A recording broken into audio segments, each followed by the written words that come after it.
You sneeze once. The doctor looks at your urine.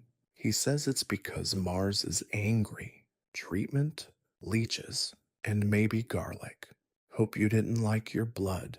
This story slices into the world of medieval medicine, a confusing blend of astrology, superstition, and aggressive bleeding. Doctors didn't fully understand germs, but they had firm opinions about the four humors, demon possession, and the healing power of boiled pigeon fat. We explore how barbers became surgeons, how monks diagnosed illnesses by sniffing your breath, and how astrology determined when it was safe to amputate a leg, usually never. Hospitals were overcrowded prayer halls, surgeries were done with kitchen knives, and anesthesia was screaming. Black humor bleeds through every remedy. Moss poultices for broken bones, vinegar wine for wounds, and enemas performed with brass trumpets. If the sickness didn't kill you, the treatment probably would. Compared to that, a modern headache is a blessing. The very air, a substance we now understand as a life giving cocktail of gases, was, to the medieval mind, a treacherous adversary. Imagine it. The year is, let us say, 1348, and the Black Death, a plague of unimaginable horror, is beginning its inexorable march across the continent. In the dimly lit, often cramped living spaces of the era, where sanitation was a concept as alien as space travel, the air was a thick, palpable entity, laden with the stench of decay.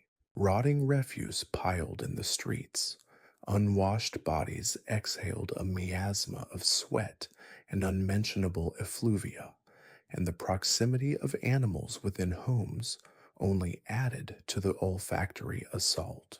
It was within this suffocating miasma, this perfumed breath of death, that the medieval understanding of disease took root. Illness was not born of microscopic invaders, those invisible assassins that plague us today, but rather of a grand, cosmic imbalance. The world was seen as a delicate tapestry, and any fraying of its threads, any discordant note in its celestial symphony, could manifest as physical ailment. The cornerstone of this belief system, the bedrock upon which all diagnosis and treatment were built, was the theory of the four humors. These vital fluids, blood, phlegm, yellow bile, and black bile, were not merely components of the body. They were the very essence of a person's being, dictating not only their physical health, but also their temperament, their personality, and even their destiny. A man of sanguine disposition, cheerful and optimistic, was believed to possess an abundance of blood, its warm, moist qualities, lending him a robust vitality. Conversely, a melancholic soul, prone to introspection and perhaps a touch of the blues, was thought to be governed by an excess of black bile, its cold, dry nature imbuing him with a somber outlook. The phlegmatic individual, calm and impassive, was seen as being dominated by phlegm, while the choleric, quick to anger and possessing a fiery temper, was believed to have too much yellow bile, the bile that, when heated, could curdle into a potent brew of irascibility. The diagnostic process, therefore, was less about scientific inquiry and more about an almost artistic interpretation of these humors. The color of a patient's urine, examined with a learned gaze, was a veritable window into the inner workings of the body. Was it clear and pale, indicating a deficiency of vital warmth? Or was it dark and cloudy, a sure sign of an excess of one of the blacker humors, perhaps threatening to plunge the patient into the depths of melancholy or fever. The breath, too, was scrutinized. A sweetish aroma might be a harbinger of diabetes, a sweet curse whispered by the humors, while a putrid stench, a foul exhalation from the very depths of the digestive tract, could portend a grave internal imbalance, a festering of humors that threatened to overwhelm the ailing body. These observations, however rudimentary, formed the basis of the physician's pronouncements, guiding them towards treatments aimed at restoring a delicate and often entirely imaginary equilibrium. The goal was to purge the body of excess, to encourage the flow of humors, to coax them back into a harmonious dance, lest they unleash their full, destructive potential. This belief in humoral theory permeated every aspect of medieval life, from the humblest peasant to the most exalted king. It shaped their understanding of why certain people were prone to certain illnesses, why a fit of passion could lead to a fever, or why a prolonged period of sadness could manifest as a physical wasting. It was a comprehensive, if flawed, system that attempted to explain the inexplicable, to impose order upon the chaos of human frailty. And within this system, the quest for a cure was a desperate, often theatrical, affair, a battle waged against unseen forces within the body, guided by the perceived influences of the stars and the wisdom gleaned from ancient texts, often interpreted through the murky lens of religious dogma. The air itself, thick with the effluvia of life and death, was the first canvas upon which these humoral dramas were painted, a constant, invisible reminder of the precarious balance that governed their existence. The diagnosis was often as much an art as a science, a talent honed by years of keen observation, and crucially, a highly developed sense of smell. The learned physicians and apothecaries of the Middle Ages were masters of olfactory diagnosis. Picture a monk, his tonsured head bent in contemplation over a small earthenware pot containing the urine of a troubled patient. He wouldn't just glance, he would inhale deeply, his nostrils flaring as if deciphering an ancient scroll through its scent. This wasn't mere curiosity, it was a critical part of his assessment. A sweetish, almost fruity odor might indeed signal the presence of what we now recognize as diabetes, the sugar in the urine creating a subtle sweetness. But to the medieval mind, this sweetness could be interpreted as a sign of internal heat, an imbalanced humor contributing to the body's distress. Conversely, a truly noxious stench, a foul effluvium that could curl the nostrils and make the strongest stomach churn, was an even more alarming indicator. This was not simply bad hygiene, it was the smell of corruption, of humors gone rogue. It spoke of putrefaction within, of bile that had turned rancid, of phlegm that had become viscous and foul. The practitioner would then correlate this odor with other symptoms: a fever, a jaundiced complexion, a general lassitude, to pinpoint the offending humor and determine the appropriate and often equally pungent remedy. Imagine the scene: a dimly lit infirmary, the air thick with the mingled scents of incense, sweat, and the ever-present aroma of sickness. The physician, his brow furrowed, leans in to sniff a patient's breath. Is it hot and sharp, suggesting an excess of yellow bile, or is it cold and damp, pointing towards an overload of phlegm? Each exhalation was a clue, a whispered secret from the body itself, waiting to be decoded by the expert nose. This reliance on sensory perception, particularly smell, underscored the deeply empirical, albeit unscientific nature of medieval medicine. Without microscopes to reveal the unseen world of bacteria and viruses, or chemical tests to quantify bodily substances, practitioners were left to rely on what they could perceive with their senses. The visual inspection of bodily fluids, the palpation of pulses, and most significantly, the olfactory examination were their primary tools. It was a world where the tangible, the perceivable, held sway. The very air, the environment, the smells emanating from the sick, all were considered active participants in the drama of illness. The prevailing notion of miasma, the idea that disease was carried on foul smelling vapors emanating from decaying organic matter, only reinforced the importance of olfactory cues.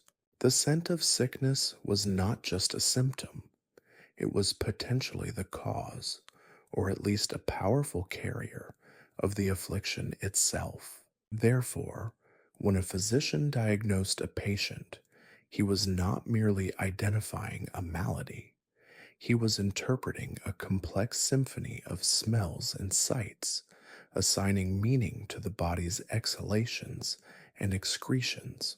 The diagnostic process became a performance, a ritualistic examination that instilled confidence in the patient, even if the underlying logic was, to our modern sensibilities, that's rather bizarre.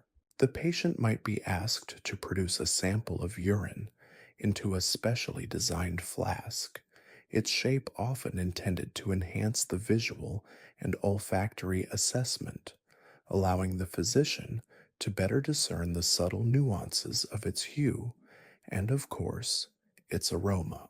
The doctor would then swirl the liquid, hold it up to the candlelight, and inhale deeply, his expression grave, as if divining the secrets of the cosmos from this humble vessel. The patient, meanwhile, would wait with bated breath their fate, or at least their immediate course of treatment, hinging on the pronouncements that would inevitably follow, pronouncements often delivered with the solemnity of a papal decree, yet grounded in the pungent realities of the sick room. This sensory approach extended beyond mere diagnosis. Treatments themselves were often designed to interact with the body's humors through smell and taste. Potent herbal concoctions, often foul smelling and bitter, were administered with the belief that their very unpleasantness was a sign of their efficacy, that their pungency would shock the offending humors into submission. Imagine the patient, their tongue already coated with the grime of illness, being forced to swallow a draught that smelled like a forgotten bog, a brew of roots, herbs, and perhaps something less identifiable, all designed to purge and purify. The sheer visceral nature of these remedies, the reliance on what could be seen, smelled, and tasted, painted a picture of a medical world deeply rooted in the tangible, in the immediate sensory experience, a world where a strong scent could be as much a therapeutic agent as a diagnostic tool. The belief that vapors carried disease meant that efforts to combat illness often involved manipulating the air itself. Homes and hospitals were often perfumed with aromatic herbs, burning incense, or fragrant resins. These were not merely for pleasantries, they were believed to counteract the noxious miasma, to purify the air and drive away the unseen agents of sickness. Picture a wealthy household during an epidemic, the air thick with the scent of rosemary, lavender, and perhaps more exotic spices, all intended to create a protective aromatic shield The patient, swaddled in their bed, might have a posy of herbs held to their nose, a fragrant defense against the invisible enemy. This sensory warfare, waged with scent and smoke, was a testament to the medieval understanding of disease as an environmental and atmospheric threat, a palpable enemy that could be fought with equally palpable aromatic means. The very concept of vapors was central to this understanding. Illnesses were often attributed to vapors rising from the stomach, the liver, or even the brain, carrying with them imbalances of humors or corrupting influences. These vapors, invisible yet potent, could ascend to the head, causing dizziness, madness, or apoplexy, or descend to the lungs, leading to coughs and fevers. Therefore, treatments often focused on expelling these noxious vapors. This could involve emetics to induce vomiting, purgatives to clear the bowels, or even more direct methods like bleeding, all designed to create a strong or an outward flow, a forceful expulsion of whatever was deemed to be accumulating internally and rising as ill humors. The air, then, was not merely a passive medium, it was an active participant in the humoral drama, a conduit for both health and disease, a constant, invisible presence shaping the fortunes of the ailing. The vices, too, were seen through the same humoral lens. Gluttony, for instance, was not merely a sin of overindulgence, but a direct pathway to humoral imbalance, leading to an overabundance of phlegm and a sluggish, phlegmatic disposition. Excessive drinking was believed to inflame the bile, leading to choleric outbursts and fevers. Even strong emotions, like anger or excessive grief, were considered vices that could disrupt the delicate humoral equilibrium, leading to a cascade of physical ailments. It was a worldview that intertwined morality, temperament, and physical health, suggesting that a life lived in accordance with virtue and moderation was not only spiritually beneficial, but also physically protective. The diagnostic process, therefore, was also a subtle form of moral judgment. When a physician examined a patient, they were not only assessing their physical state, but also, implicitly, the patient's character and lifestyle. A man suffering from gout, for example, might be subtly chided for his indulgence in rich foods and wine, his ailment seen as a direct consequence of his vices. Similarly, a woman prone to hysteria might be diagnosed as having vapors that had risen to her head due to excessive emotionality or a lack of proper female management of her humors. This moralistic overlay meant that the patient's suffering was often imbued with a sense of personal responsibility, a reflection of their own perceived failings, further complicating the already arduous journey towards health. The pervasive influence of astrology further cemented this interconnectedness of cosmic forces, bodily humors, and human disposition. The positions of the planets and stars at the moment of a person's birth were believed to dictate their natal humor, their inherent temperament, and their susceptibility to certain diseases. Throughout their lives, these celestial bodies continued to exert their influence, waxing and waning in power, and potentially triggering humoral imbalances that could lead to illness. A physician would consult an astrological chart to determine the most auspicious time for a treatment, believing that a procedure performed under a malefic constellation would be doomed to failure, while one undertaken under a benevolent star would be imbued with a greater chance of success. This intricate web of beliefs, linking the heavens to the humors and the humors to the very essence of being, created a worldview where every ailment was a cosmic event, a disruption in the grand celestial order that had to be addressed with both earthly remedies and heavenly guidance. The very air they breathed, then, was a constant reminder of their vulnerability. The fog that rolled in from the marshes, the dampness that clung to the stones of their homes, the stagnant air in crowded workshops, all were seen as potential carriers of pestilence, as breeding grounds for the noxious vapors that could corrupt the humors and bring about swift and terrible death.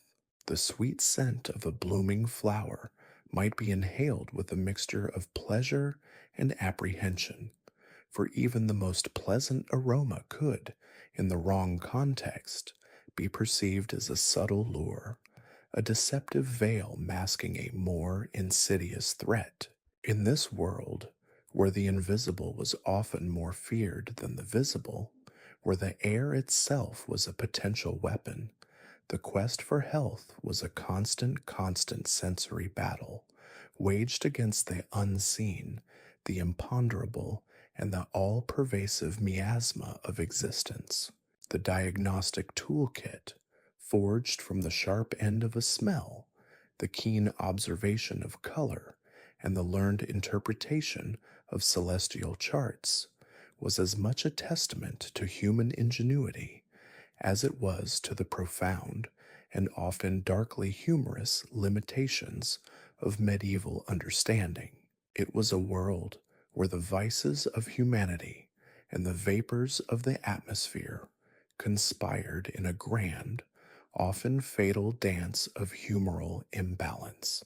The air in the barber's shop, usually a tolerable mix of bay rum and the faint metallic tang of sharpened steel, was on this particular afternoon thick with a more visceral scent. It was the smell of anticipation, a sharp, acrid aroma tinged with the unspoken fear that clung to those seeking more than a simple trim. The barber, a man named Silas, whose hands, though calloused from a lifetime of wielding razors, possessed a surprising delicacy, adjusted the oil lamp. Its flickering light cast long, dancing shadows across the faces of his waiting clientele. One was a burly blacksmith, his forearms like gnarled oak, clutching a forearm that pulsed with a deep venous inflammation, a purplish bloom spreading beneath the skin. Another, a nervous scribe, his fingers stained perpetually with ink, winced as he shifted on the stool, a persistent, hacking cough rattling his chest, each expulsion sounding like loose stones being tumbled in a sack. Silas was more than just a purveyor of neat beards and close shaves. In the rough and tumble ecosystem of medieval medicine, where the learned physician occupied a lofty, often inaccessible perch, figures like Silas occupied a vital, if somewhat grubby, middle ground. They were the hands-on practitioners, the ones who dealt with the tangible, the immediate ailments that plagued the common folk. The very notion of a specialist surgeon was for the most part a luxury reserved for the nobility, and even then it was a precarious existence. The barber, by virtue of his intimate acquaintance with the human form, his ability to manipulate sharp instruments with precision, and his less than fastidious approach to hygiene, a concept still in its infancy, like a shy child peeking from behind a curtain, was naturally suited to the more visceral interventions. The distinction between barber and surgeon was, to put it mildly, fluid. A blacksmith might possess a certain brute strength and a familiarity with heated metal that could be useful in certain procedures. A butcher skilled in the precise severing of flesh and bone, could also find his talents readily transferable to the human anatomy. In many towns, there was no formal hierarchy. A man might begin his career honing his edge on bristles, and before long find himself honing it on flesh. The barber's pole, with its iconic red and white stripes, was not merely a decorative flourish. The red was said to represent the blood of patients, the white, the clean bandages. It was a badge of their dual profession, a silent testament to the blood and the bone they both shaved, and at times expertly excised. The tools of Silas's trade were a testament to this blended heritage. Alongside his gleaming razors, arrayed with almost menacing precision on a leather strop, sat a collection of instruments that would send a modern medical professional into a paroxysm of horror. There were lancets, of course, slender and sharp, designed for the delicate art of phlebotomy, the ubiquitous practice of bloodletting. But then there were the heavier pieces, forceps, tongs, and most alarmingly, saws. These were not the finely wrought instruments of a modern surgical theater, but robust, often crudely made implements. The saws, in particular, were often borrowed, or perhaps even fabricated, from the very workshops where horseshoes were hammered into shape or carcasses were dismembered. The edges were likely to be less than perfectly honed, their teeth capable of tearing as much as they were of cutting. And the matter of sterilization? A laughable notion. A quick wipe on a linen cloth, perhaps a rinse in stagnant water from the basin, and the instrument was ready for its next gruesome duty. The very same lancet that had just lanced the blacksmith's inflamed arm might mere minutes later be plunged into the scribe's chest, all without the inconvenience of a thorough washing. The procedures themselves were exercises in stark brutality, often performed with a shocking lack of ceremony. An abscess, that festering pocket of pus, was a common affliction, and Silas was known for his ability to lance them with a decisive, if not entirely painless, stroke. The patient would be firmly held, perhaps by an assistant or a brave companion, while Silas made his incision. The resulting eruption of thick, yellowish fluid, often accompanied by a foul odor, was considered a sign of successful purging, a dramatic expulsion of corrupted humors. The wound would then be dressed, usually with a poultice of herbs, perhaps comfrey for its supposed bone-healing properties, or garlic for its antimicrobial, albeit pungent virtues, and the patient sent on their way, hopefully to a swifter recovery. But it was in the more extreme interventions that the true nature of these barber surgeons and the sheer terror they inspired came to light.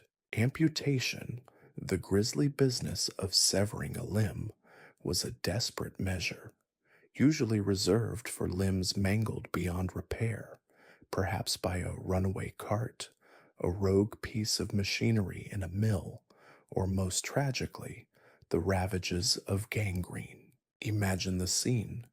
A patient, perhaps a young man whose leg had been crushed beneath a fallen beam, lying on a rough-hewn table.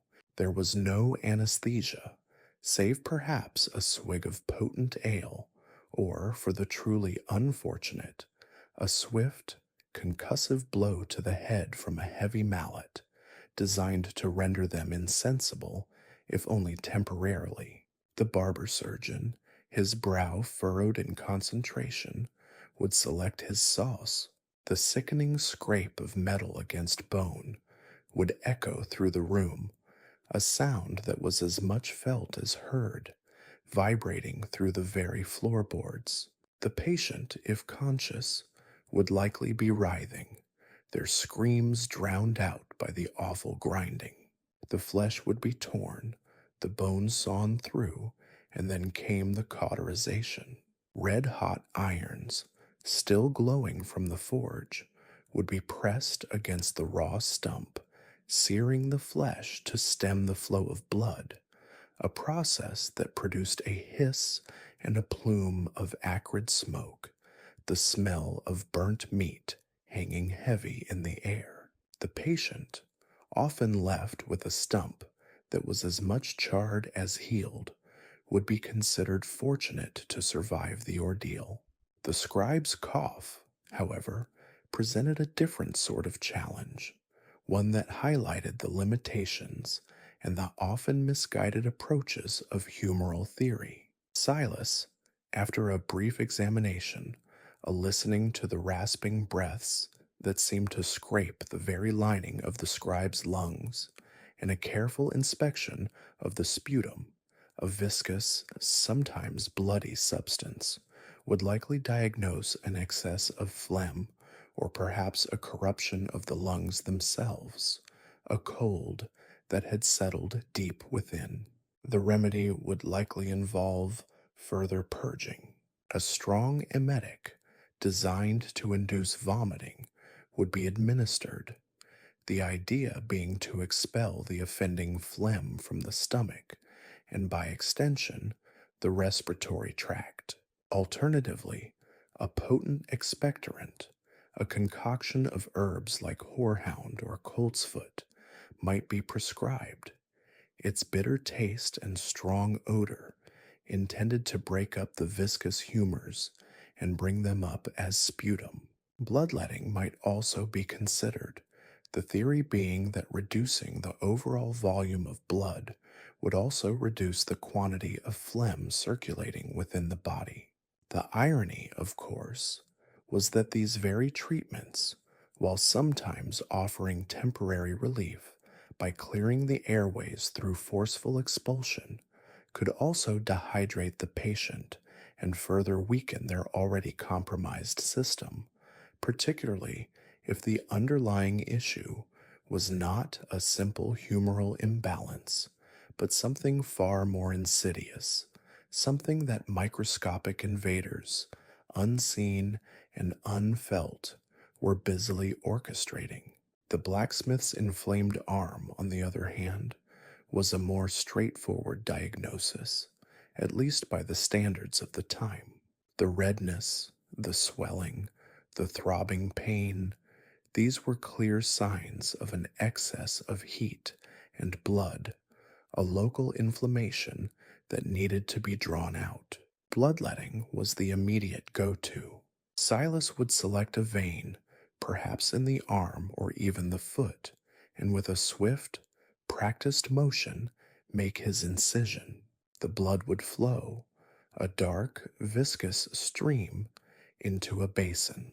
The amount to be drawn would be carefully judged, not by precise measurement, but by the barber surgeon's experience, by the subtle changes in the blood's color and consistency, and by the patient's own pallor and weakening pulse. As the blood flowed, Silas might apply a warm poultice, often made with mustard or fenugreek, to the inflamed area, the warmth intended to draw out the heat and the purulent humors.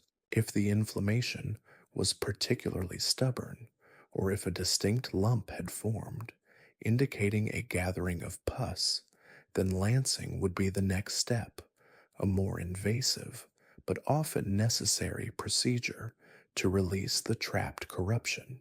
The aim was to bring the localized humors back into balance, to quell the fiery tempest within the limb. These procedures, born of a blend of practical necessity and theoretical understanding, were not for the faint of heart.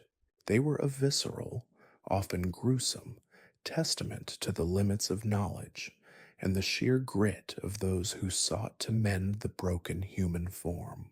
The barber's blade, in the hands of men like Silas, was a tool of both healing and hardship, a stark reminder of a time when the line between life and death was often as sharp and as unforgiving as the steel itself. The roar of agony, the sickening crunch, the scent of cautery, these were the raw, unfiltered sounds and smells of a world grappling with disease and injury, armed with little more than courage, a well sharpened knife, and a profound, if often misguided, belief in the power of the humors. The blacksmith, his arm now bandaged, and the scribe, his chest still tight with that damnable cough, would both depart, their fates hanging precariously in the balance, a testament to the skill, the bravery, and the sheer desperation of the barber surgeon. They were the frontline soldiers in a war against illness, their weapons crude, their battlefield often no more than a stool in a dimly lit shop, but their purpose, in their own eyes, was as noble as any knight's. The efficacy of these interventions was, of course, a matter of intense debate, not only amongst the physicians and learned scholars, but also, more crucially, amongst the populace themselves.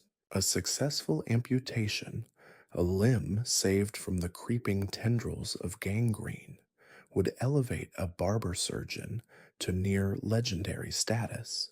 Conversely, a botched procedure, a patient succumbing to sepsis or sheer blood loss, would cast a long shadow of fear and distrust over the entire profession. The shared tools, the lack of sterilization, these were not mere oversights. They were ingrained practices born of necessity and ignorance. Antiseptics were centuries away. The very concept of microorganisms, those invisible agents of disease, was as alien as a voyage to the moon. Cleanliness was a matter of aesthetics and pleasant odors, not of preventing invisible contagion. A basin of water might be used to rinse instruments, but what was in that water, and how long had it been sitting there? These were questions that simply did not factor into the equation. The process of diagnosis itself was a performance, a ritual that sought to reassure the patient while simultaneously attempting to decipher the intricate workings of the body through the limited lens of humoral theory. The barber surgeon would feel the pulse, not just for its rhythm, but for its quality. Was it strong and bounding, indicative of excess blood, or was it weak and thready, a sign of depletion or a lurking internal chill? He would observe the complexion, the color of the eyes, the moisture of the skin. He would inquire about the patient's diet, their habits, their disposition.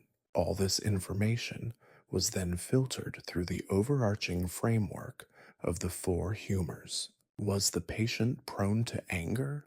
Then likely an excess of yellow bile. Were they melancholic and withdrawn? Black bile was the culprit. Were they prone to colds and congestion? Phlegm was surely the offending fluid. This diagnostic process was not just about identifying a physical ailment.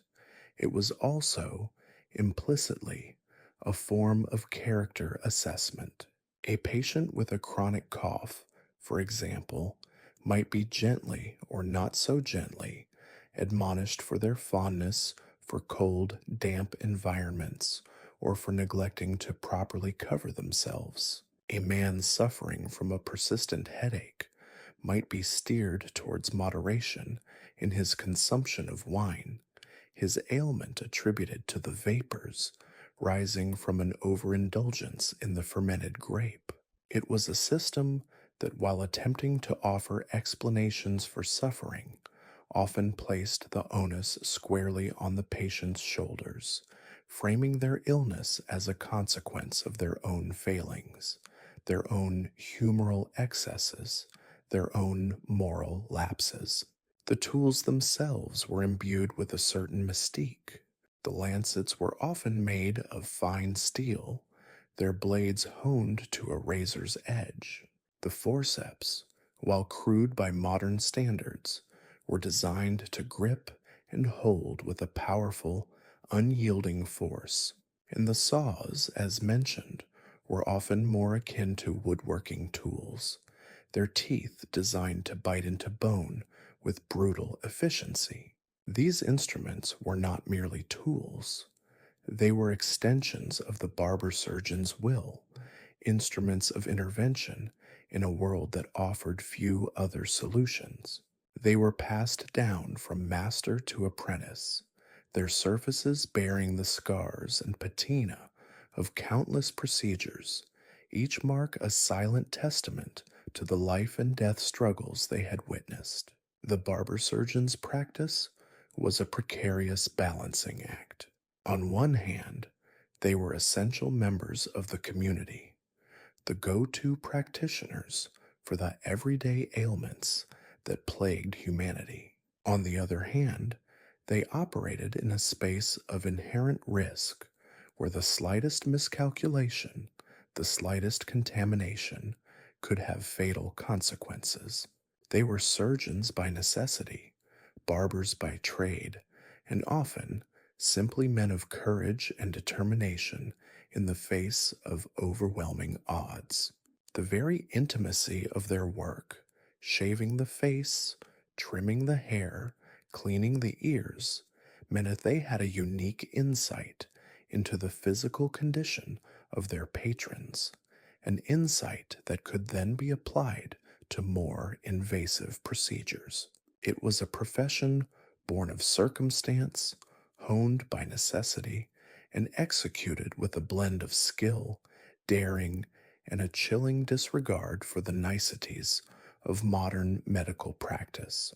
The gleam of the barber's blade, once a symbol of grooming and presentation, became a harbinger of something far more visceral, far more dangerous, a tool that could both restore and irrevocably alter the human form. The hushed cloisters of monasteries were far from the silent sanctuaries of mere prayer and contemplation that one might imagine. Within their stone walls, often far removed from the clamor of bustling towns and the immediate stench of poverty and disease, a different kind of pursuit took root. Here, amidst the rustle of parchment and the scent of beeswax, a rudimentary form of medical knowledge was painstakingly gathered, filtered, and interpreted through the pervasive lens of theology, and, it must be said, a healthy dose of superstition.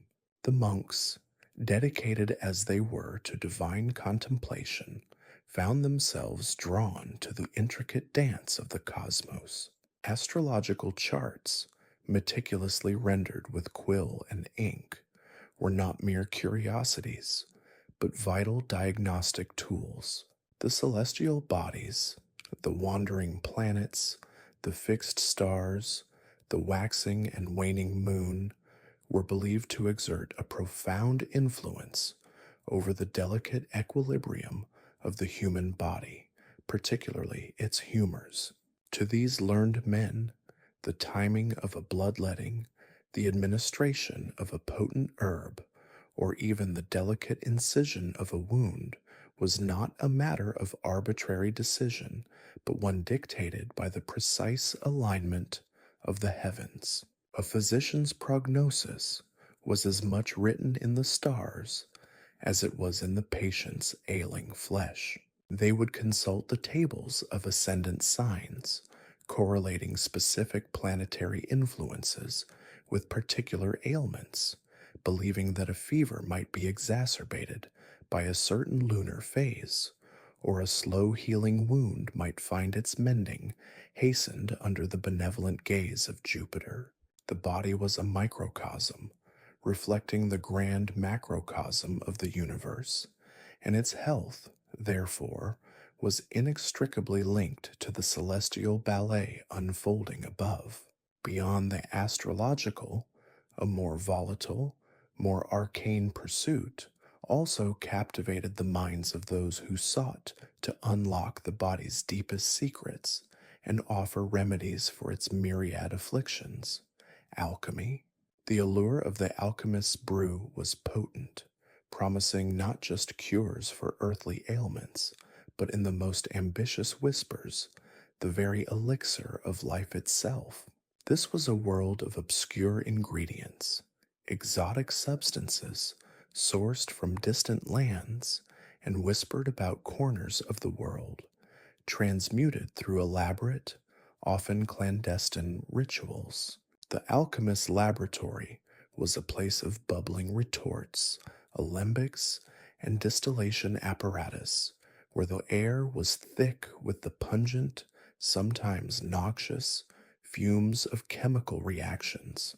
It was a realm where base metals were believed to be capable of transformation into noble gold, and where the secrets of immortality were thought to be locked within the carefully guarded recipes for potent tinctures and elixirs. These were not simple herbal remedies. These were complex concoctions, often involving mercury, sulfur, antimony, and a host of other volatile and to the uninitiated terrifying substances. The process was as crucial as the ingredients.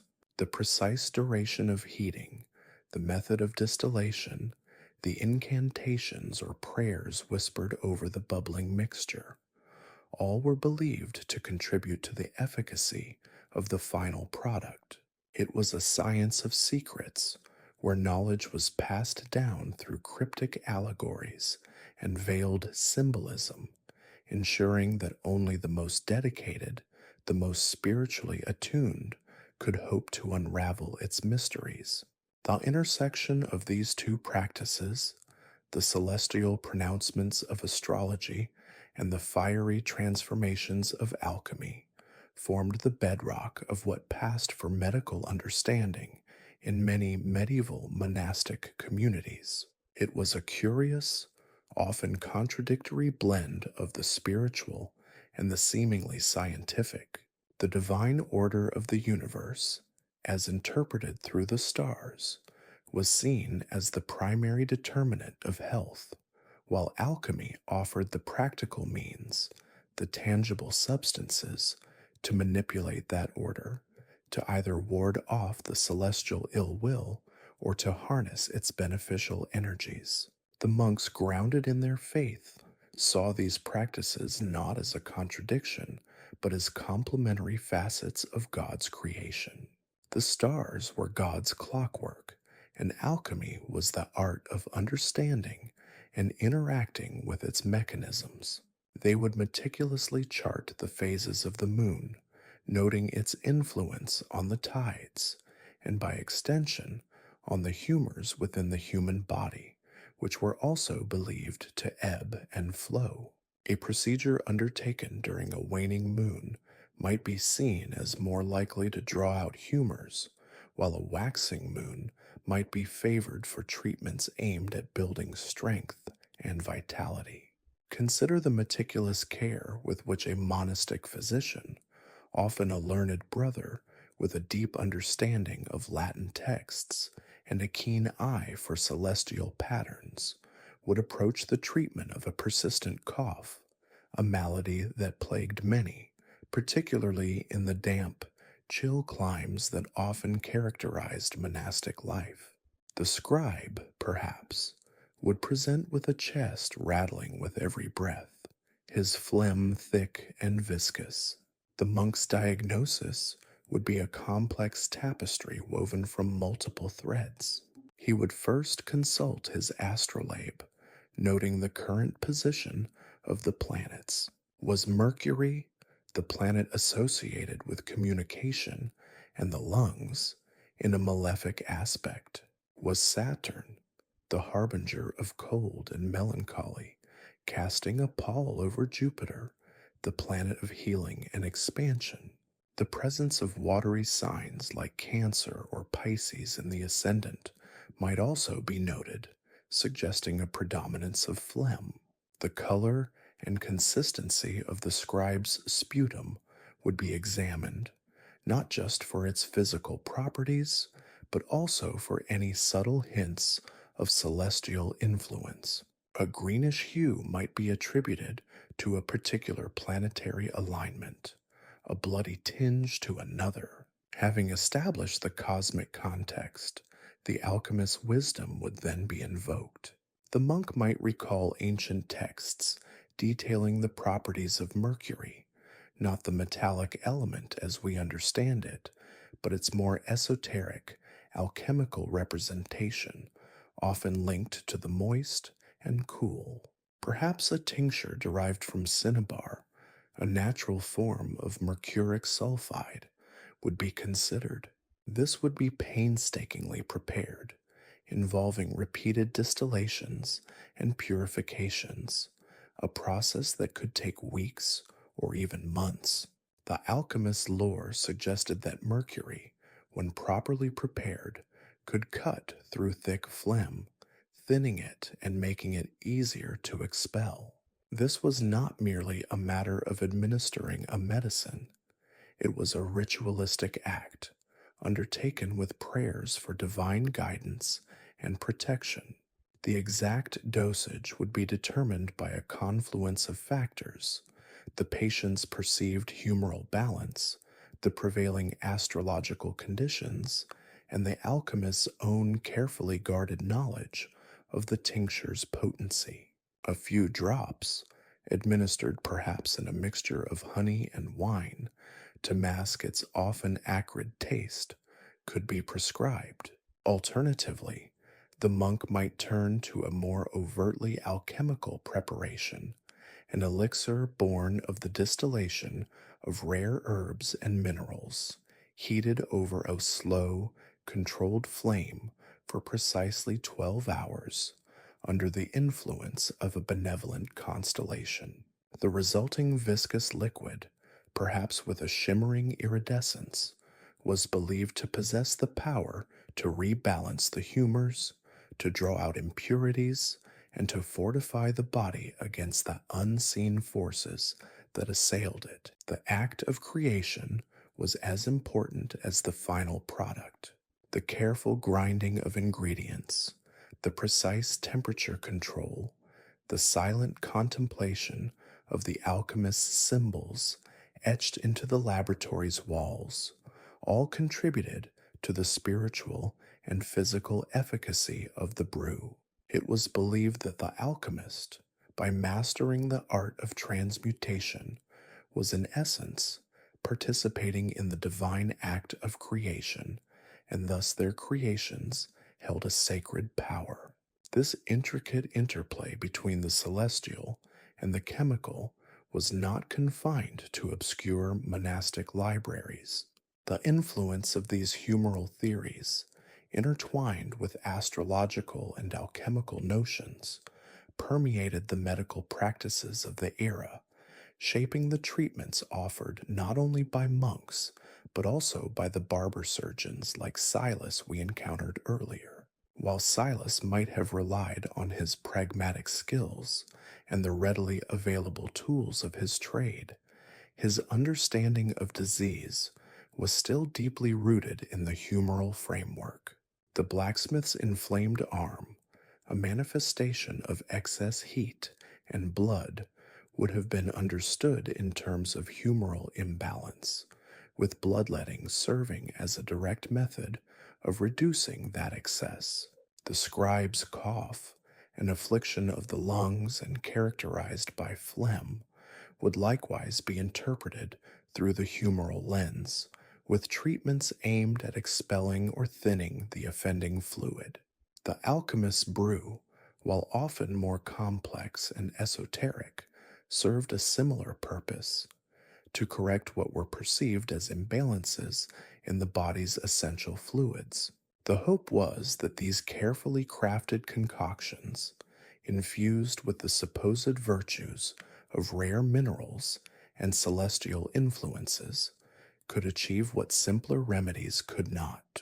They represented the pinnacle of medieval medical aspiration, an attempt to harness the most potent forces of nature, both earthly and cosmic, to combat disease and prolong life.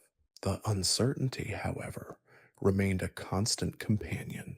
The very complexity and obscurity of these alchemical preparations meant that their effects could be unpredictable, their efficacy often more a matter of faith than of empirical evidence.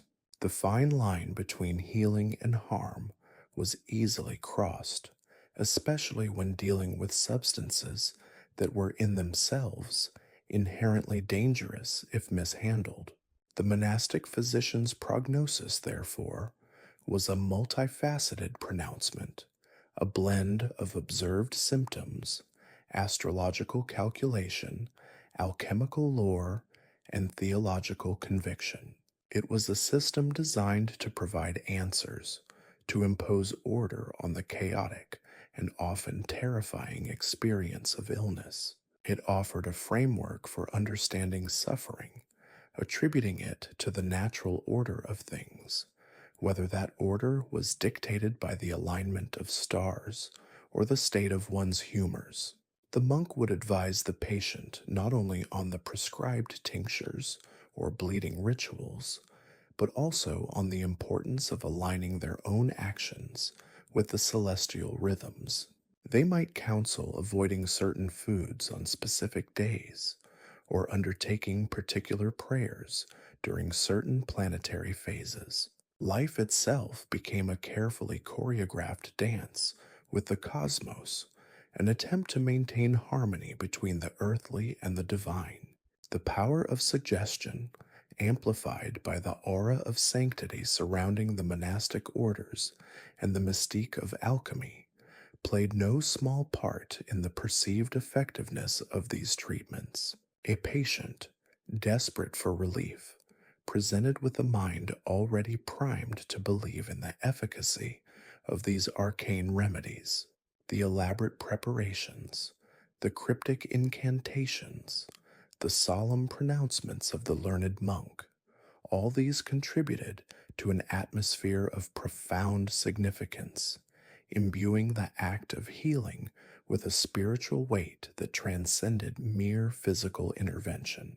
The alchemist's brew was not just a medicine, it was a sacrament, a tangible manifestation of humanity's quest to understand and conquer the mysteries of life and death. A quest undertaken with the fervent hope that divine providence, channeled through the crucible of alchemical transformation and the alignment of the celestial spheres, would ultimately prevail. The uncertainty was a chasm, but faith, combined with the potent, unpredictable magic of the alchemist's art, provided a fragile yet enduring bridge across it. When the meticulously calculated humors refused to rebalance, and the auspicious alignments of the stars offered no solace, the medieval mind, ever seeking an anchor in the tempest of suffering, often cast its gaze towards the infernal. Illness, especially when it struck with a ferocity that defied the logic of bile and blood, when it twisted the body into agonizing contortions or clouded the mind with a terrifying delirium, was frequently attributed to forces far more sinister than a mere imbalance of fluids. This was the domain where demons, those ancient fallen angels, and divine displeasure held sway, transforming the human form into a battleground for cosmic forces. The flesh became a vessel for possession, a canvas upon which the wrath of God or the malice of Satan was terrifyingly displayed. The manifestations of such supernatural affliction were varied and deeply unsettling. Seizures, with their violent spasms and loss of consciousness, were readily interpreted as the thrashing of an unholy entity within. The writhing limbs, the contorted face, the guttural cries, these were not the symptoms of epilepsy as we understand it, but the unmistakable signs of demonic wrestling for control. Similarly, what we might now diagnose as mental illness, states of profound melancholy, irrational paranoia, or manic episodes were often seen as the work of an invading spirit, whispering insidious lies into the afflicted ear, driving the soul to madness. Inexplicable pain, gnawing and persistent, that no amount of poultice or bloodletting could assuage, was also a prime candidate for supernatural causation. It was the searing touch of a demon, a tangible torment inflicted by an unseen hand, or perhaps a more direct divine chastisement for some unacknowledged sin. In such dire circumstances, the learned monk, with his knowledge of Scripture and his proximity to the divine, would often become the first and last resort. The tools of astrology and alchemy, while potent in their own right, were designed to work with the natural order, however it was perceived. When that order was believed to be shattered by an invasion from the netherworld, a different kind of intervention was required. This was where the specialized and often terrifying practice of exorcism came to the fore. The exorcist, typically a cleric of significant standing and demonstrable piety, would approach the afflicted individual not as a patient, but as a soul under siege. The body was a ravaged territory, and the task was to reclaim it for God. The ritual itself was a theatrical and deeply spiritual undertaking, a potent blend of faith, performance, and at times sheer brute force. The exorcist, clad in vestments that declared his authority, would enter the scene of affliction with an arsenal of sacred implements, holy relics, fragments of bone, slivers of cloth, or even mundane objects that had touched the sacred were held aloft, their perceived power a palpable shield against demonic influence. The air would be filled with the sonorous drone of Latin prayers, verses from the Psalms, and the Gospels recited with unwavering conviction, each word a weapon aimed at the unseen enemy. The afflicted individual, often bound or restrained to prevent self-harm or escape, would be the focal point of this spiritual warfare. The exorcist would directly address the possessing entity, demanding its name, its purpose, and its departure in the name of Christ. The effectiveness of these rituals was, of course, amplified by the profound faith of both the exorcist and, crucially, the afflicted or their family. The power of suggestion, a potent force in any age, was amplified to an extraordinary degree within the context of medieval belief. If one was convinced that demonic possession was a tangible reality, and that these specific rituals, accompanied by the unwavering faith of the clergy, were the only means of salvation, then the perceived results could be remarkable. Patients might experience temporary remission of symptoms, a fleeting clarity of mind, or a sudden expulsion of bodily humors, vomiting, diarrhea, or even bleeding, all interpreted as the violent ejection of the demonic presence. These were the moments that solidified the belief, fueling further commitment to the arduous and often agonizing process. However, the methods employed were not always solely focused on the spiritual or the symbolic. When prayers and relics seemed to fail and the demon remained stubbornly entrenched, more direct and often brutal measures could be employed. The belief was that physical discomfort and pain could weaken the demonic hold, making the spirit more amenable to expulsion. This could involve fasting, flagellation, or the administration of emetics and purgatives designed to violently cleanse the body. In some extreme cases, physical restraint could extend to binding the individual for extended periods, or even, in the most desperate of circumstances, more forceful interventions aimed at eliciting a reaction from the presumed possessor. The line between spiritual healing and physical torment could become alarmingly blurred, with the ultimate goal of freeing the soul overshadowing the immediate suffering of the body. The intensity of the struggle was often mirrored in the fervor of the prayers and the increasing desperation of the exorcist. Imagine a monk, his brow slick with sweat, his voice hoarse from hours of chanting, facing a young woman writhing on a straw strewn floor, her eyes rolling back, her body convulsing with unnatural strength. He might hold a crucifix before her, commanding the demon to recede, or sprinkle holy water, which was believed to burn the unholy presence.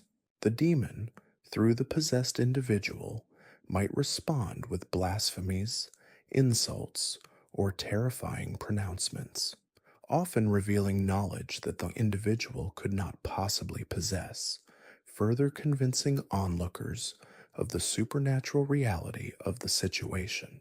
This dialogue, this infernal theater, was the core of the exorcism, a spiritual gladiatorial combat played out for the salvation of a single soul. The concept of divine punishment also played a significant role in understanding these afflictions. Beyond the machinations of demons, illness could be seen as a direct consequence of sin, a tangible manifestation of God's displeasure. A devout individual struck down by a sudden, debilitating illness might immediately turn inward, examining their conscience for any transgression that could have brought such a trial upon them. This belief encouraged a deep introspection, a constant self examination, and a fervent desire for repentance. Confession, prayer vigils, and acts of penance became not only spiritual exercises, but also vital components of the healing process, aimed at appeasing an offended deity and restoring divine favor. The pain of the body was thus intertwined with the anguish of the soul, a constant reminder of humanity's fallibility and its utter dependence on divine mercy. The humoral theories, while still influential, often took a back seat when faced with what was perceived as a direct supernatural assault. While a fever might be understood through the imbalance of blood, a fever accompanied by visions of hell and blasphemous utterances was clearly something more. The monastic physician might have initially approached a patient exhibiting strange behaviors with their traditional methods, but if these failed to yield results, or if the symptoms escalated into the realm of the uncanny, the case would likely be handed over to the more spiritually adept. It was a matter of escalating the level of intervention, moving from the natural to the supernatural, from the corporeal to the spiritual. The very act of confronting a demon was considered a dangerous undertaking. Exorcists were believed to be vulnerable to psychic attack, and their own spiritual fortitude was paramount. They would often prepare themselves through fasting, prayer, and the sacrament of confession, ensuring their own souls were in a state of grace before engaging with the forces of darkness. The relics they carried were not merely symbolic. They were believed to possess inherent spiritual power, channeled through the saint whose remains they were. This created a complex interplay of faith, belief, and perceived efficacy, where the conviction of the practitioner was as crucial as the efficacy of the tools they wielded. Consider the plight of a village healer, a woman perhaps, who possessed a deep knowledge of herbs and remedies, learned through generations of practice. If her usual treatments for a child's persistent, violent cough failed, and the child began to speak in a voice not its own, her role would likely diminish. The village priest, or a learned monk from the nearby abbey, would be summoned. The transition of authority from the pragmatic healer to the spiritually empowered cleric highlights the different categories of illness and their prescribed remedies. One dealt with the physical, the other with the metaphysical, and when the physical failed to respond, the metaphysical was invoked. The consequences of misdiagnosis, or rather, of misattributing a natural illness to supernatural causes, could be dire. A person suffering from a severe infection or a psychological disorder might be subjected to brutal exorcism rituals that only exacerbated their condition. The physical trauma of restraint, the psychological terror of the rituals, and the failure to address the underlying physical ailment could lead to permanent damage, even death. Yet, within the prevailing worldview, such outcomes were often interpreted not as a failure of the method, but as a sign that the demonic influence was particularly strong, or that the afflicted individual's faith was insufficient. This circular logic, while devastating for the individual, served to preserve the belief system itself. The narrative of possession was also deeply interwoven with societal anxieties. Periods of famine, plague, or political upheaval often saw an increase in reported cases of demonic activity. When the world felt chaotic and uncontrollable, attributing suffering to an external, malevolent force provided a form of explanation, a way to externalize the fear and the feeling of helplessness. The exorcism, in these times, became a ritual of societal cleansing, an attempt to restore order and expel the perceived source of corruption, whether it was individual sin or a broader societal malaise. The demons were not just in the individual, they were a symptom of a world out of joint, and their expulsion was a prayer for a return to harmony. The secrecy that often surrounded alchemical practices might seem a stark contrast to the public performance of exorcism, yet both stemmed from a desire to understand and influence forces beyond the ordinary. While alchemy sought to unlock the secrets of creation through material manipulation, exorcism aimed to expel the forces that disrupted that creation. Both were attempts to impose order and control on a world that often felt bewildering and terrifying. The monk alchemist, with his bubbling retorts and celestial charts, sought to harness the benevolent forces of the universe. The monk exorcist, with his prayers and relics, sought to banish the malevolent ones. Both were practitioners on the fringe of conventional understanding, delving into realms that were both feared and revered. The impact of these beliefs on the lives of ordinary people cannot be overstated. To live with the constant possibility of demonic possession or divine wrath was to live in a state of perpetual vigilance. Every twitch, every fever, every inexplicable fear could be a sign of something far more terrifying than a common ailment. This led to a culture where faith was not merely a passive belief, but an active, constant engagement with the spiritual realm. The rituals of the church, the pronouncements of the clergy, and the very fabric of daily life were infused with the awareness of this ongoing spiritual battle. The body, in this context, was not just a biological machine, it was a sacred vessel, constantly under threat from the forces of hell and requiring continuous spiritual fortification and intervention. The sanguine arts and humoral blunders, while significant in their own right, were but one layer of a much more complex and terrifying understanding of illness and the human condition. When the humors failed and the stars offered no comfort, the true battle for the soul commenced.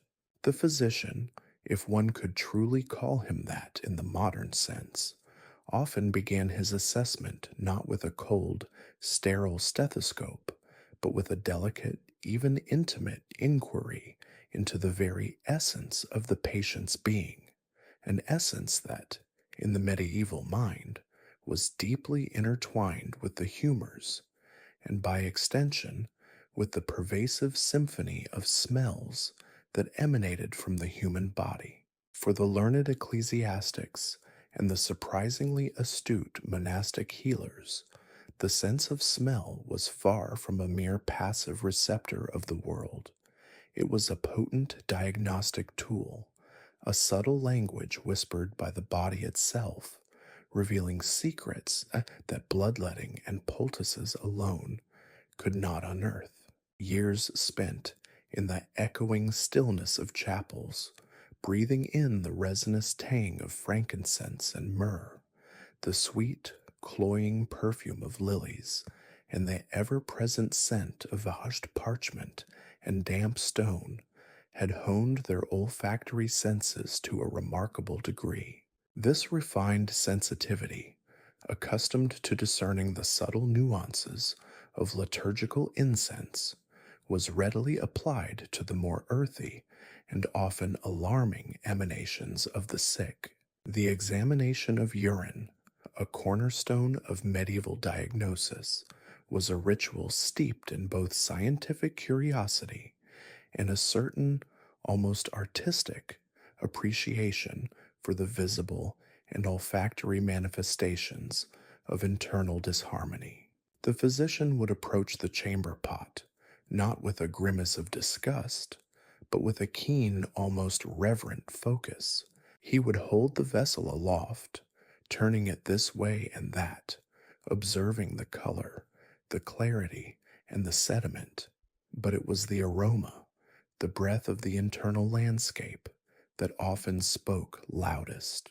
A breath that was surprisingly sweet, almost honeyed, might raise an eyebrow, for it hinted at an excess of phlegm, perhaps, or a subtle imbalance that could, if left unchecked, lead to more grievous conditions. This sweetness, peculiar and out of place in the usual earthy exhalations of illness, was a whisper of something foreign, a deviation from the expected humors that demanded further consideration. It was the olfactory equivalent of a discordant note in a familiar chant, drawing immediate attention. Conversely, a truly noxious effluvium, a stench so putrid and deep that it seemed to claw at the back of the throat, was a far more alarming sign. This was not the simple miasma of decay or the mild sourness of indigestion. This was the foul breath of corruption, a testament to internal rot and the unchecked proliferation of putrid humors. Such an odor might suggest a festering wound, an abscess hidden deep within the viscera, or in the most dire interpretations, a sign of the body succumbing to forces that were actively breaking it down from within. The physician would analyze the quality of this foulness. Was it sharp and acrid, like vinegar gone bad, or was it heavy and sulphurous, hinting at a deeper, more elemental disruption? Each nuance contributed to the tapestry of suspicion that he wove around the patient's affliction. The very air in the room, thick with the patient's emanations, became a medium of diagnosis, a silent testament to the internal struggles of the ailing body. This reliance on the nose, while seemingly rudimentary to our modern sensibilities, was a testament to the limited diagnostic tools available and the profound respect medieval practitioners held for all sensory input. They understood that the body, in its desperate struggle to expel impurities or to signal a profound internal crisis, often released vapors and essences that carried vital clues. These were not mere effluvia to be masked or ignored, but messages from the very seat of the humors, carried on the currents of breath and bodily fluids.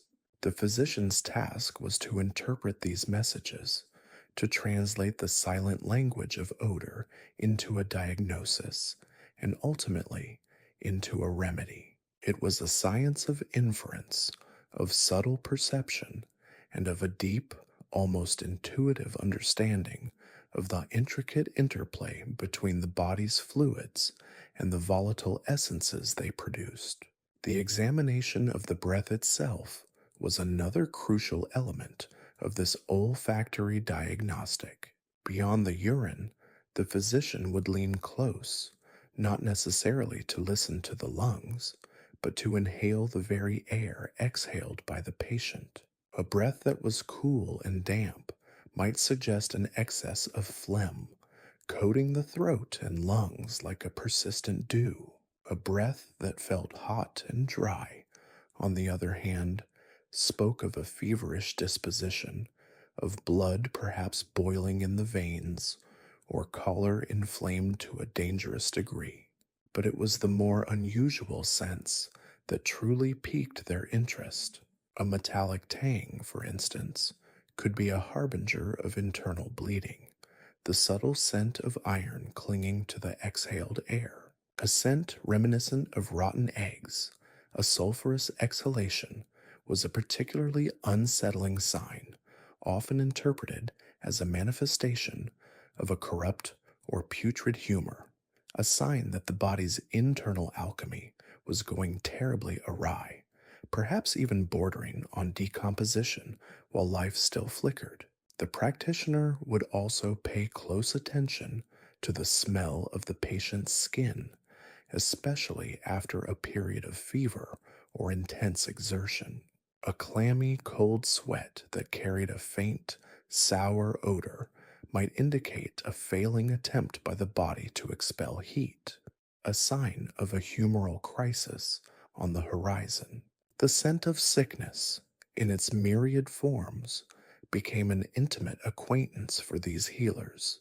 They learned to distinguish the earthy smell of a simple eggs from the sharp, acrid odor that accompanied a bout of the sweating sickness, a disease that could fell a healthy man in a matter of hours. The subtle differences in smell were the breadcrumbs that led them through the labyrinthine pathways of disease, guiding them towards a potential diagnosis and, with luck, a cure. This olfactory approach, while lacking the precision of modern laboratory tests, was remarkably effective within its own theoretical framework. The medieval understanding of disease was rooted in the concept of humors, blood, phlegm, yellow bile, and black bile, and their proper balance. Illness was seen as an imbalance, a corruption, or an excess of one or more of these fundamental fluids. The smells emanating from the body were believed to be direct manifestations of these humoral states. Sweetness could indicate the presence of an excess of phlegm, which was thought to be cooler and moister, or perhaps even a subtle hint of sugar in the blood, a concept not fully grasped, but intuitively sensed. Foulness, on the other hand, was the hallmark of corrupted humors, particularly bile, which was associated with heat and dryness. Yellow bile, when heated and corrupted, could produce a sharp, acrid smell, while black bile, associated with melancholy and putrefaction, might emit a deeper, more fetid odor. The practitioner's sensory investigation did not end with the obvious emanations.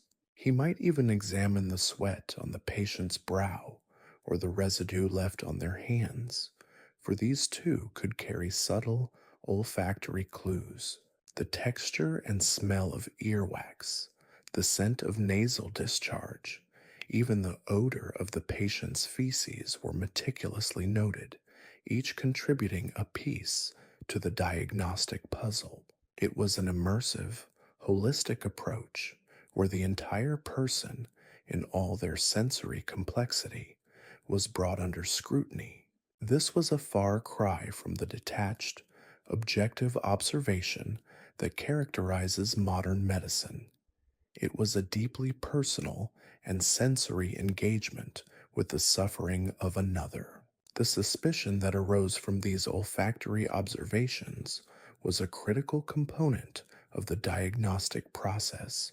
A strange smell, an unexpected odor, was not merely a symptom to be noted, but a potential harbinger of something far more sinister, a whisper of a deeper ailment that lay beneath the surface. For instance, a sweetish smell in the urine, as mentioned, might be readily identified by a discerning nose as a sign of an underlying condition, perhaps an excess of moisture in the humors or a tendency towards a certain type of fever. But it was the accompanying suspicions that elevated this observation from a mere sensory input to a diagnostic hypothesis. Could this sweetness be a precursor to a more profound corruption? Was it a sign that the body's internal humors were already beginning to ferment, to break down, in a way that defied the predictable cycles of health and illness? The medieval healer was constantly on the lookout for anomalies, for anything that deviated from the expected. The body was a delicate instrument, and any discord, any wrong note, was cause for alarm. The smells were the most immediate and accessible indicators of such discord. A physician might observe that a patient, previously robust, now exhaled a breath that carried a faint, unpleasant musk, a scent not unlike that of damp wool left to rot. This would immediately trigger suspicion. Was this merely the result of a common cold, or was it a deeper malaise, a sign that the humors were out of balance to such an extent that they were beginning to corrupt the very air the body expelled? The suspicion would lead to further inquiry, to closer examination, to the careful application of remedies aimed at restoring the perceived humoral equilibrium. Moreover, the suspicion generated by these olfactory clues was not solely focused on natural causes. In a world where supernatural forces were considered a tangible reality, any unexplained or particularly noxious odor could also be interpreted as a sign of demonic influence or divine displeasure. A fetid stench emanating from the body of someone exhibiting erratic behavior or speaking in tongues might not simply be attributed to a corrupted humor, but to the foul presence of a demon, its essence manifesting in the very exhalations of its host. The physician, or more likely the cleric consulted for such dire cases, would meticulously investigate these smells, seeing them as potential evidence of an unholy infiltration. The very air of the sick room could become charged with a sinister implication, each whiff a potential clue to a spiritual battle being waged within the flesh. The practice of examining the contents of the bladder, the urine, was not a solitary act of olfactory investigation. It was often accompanied by a careful observation of the sediments that settled at the bottom of the vessel. These sediments, too, were believed to carry olfactory messages. A cloudy sediment that released a sharp, Ammonia like odor might suggest a strong heat within the body, a fiery color that was causing the humors to break down, a sediment that was dark and greasy, emitting a heavy, almost earthy scent, could be indicative of melancholy, of black bile coagulating and threatening to overwhelm the system.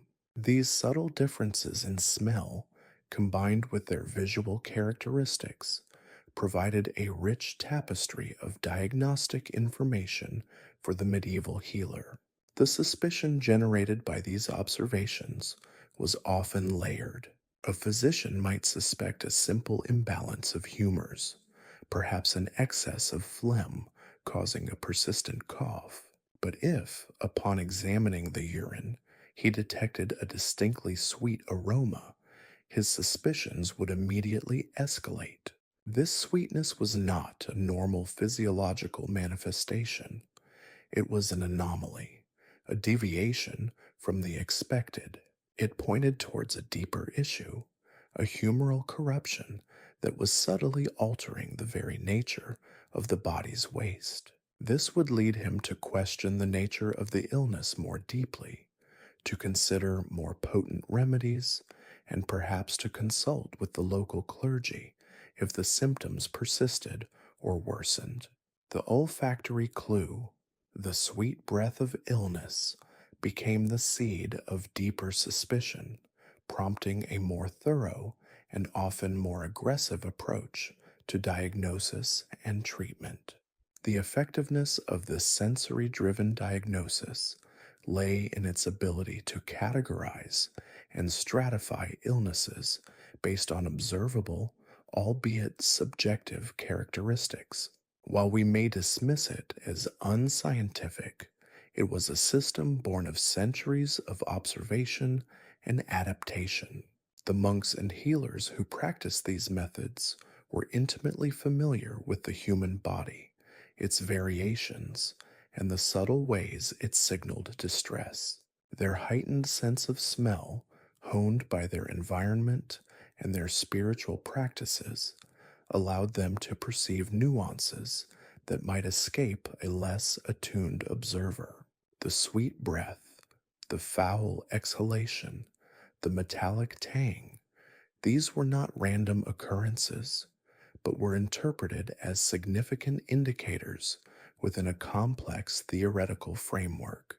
The suspicion they aroused was the engine that drove further investigation, the initial spark that ignited the diagnostic process.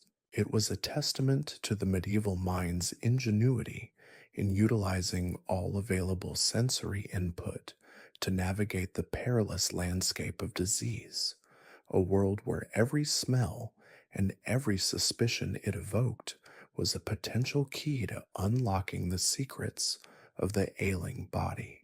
The healer's table, a scarred and stained expanse of oak that had witnessed countless hours of alchemical fervor and desperate hope, was rarely a place of pleasant aromas.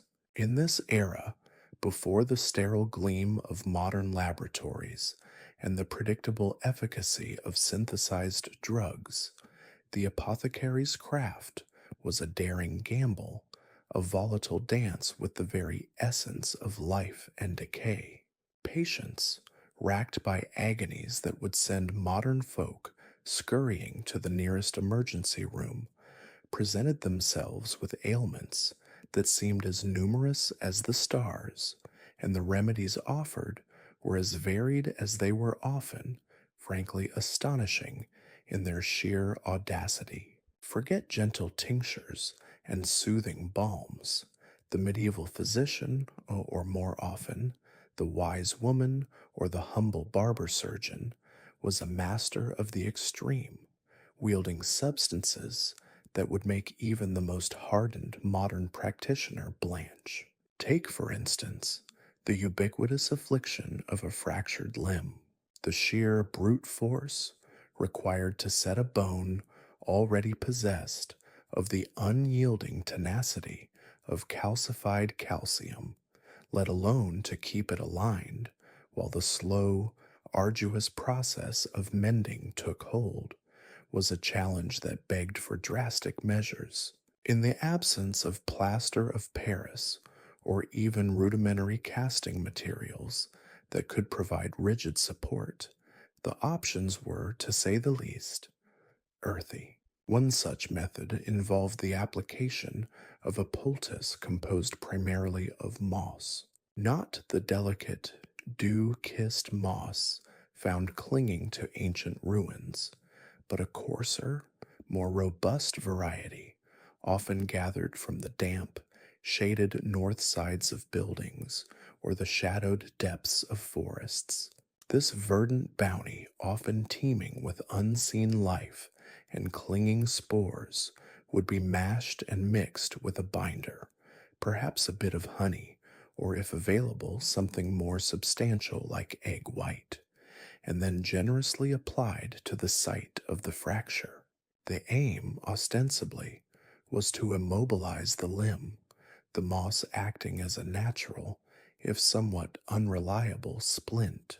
The reality, however, was often a chaotic affair.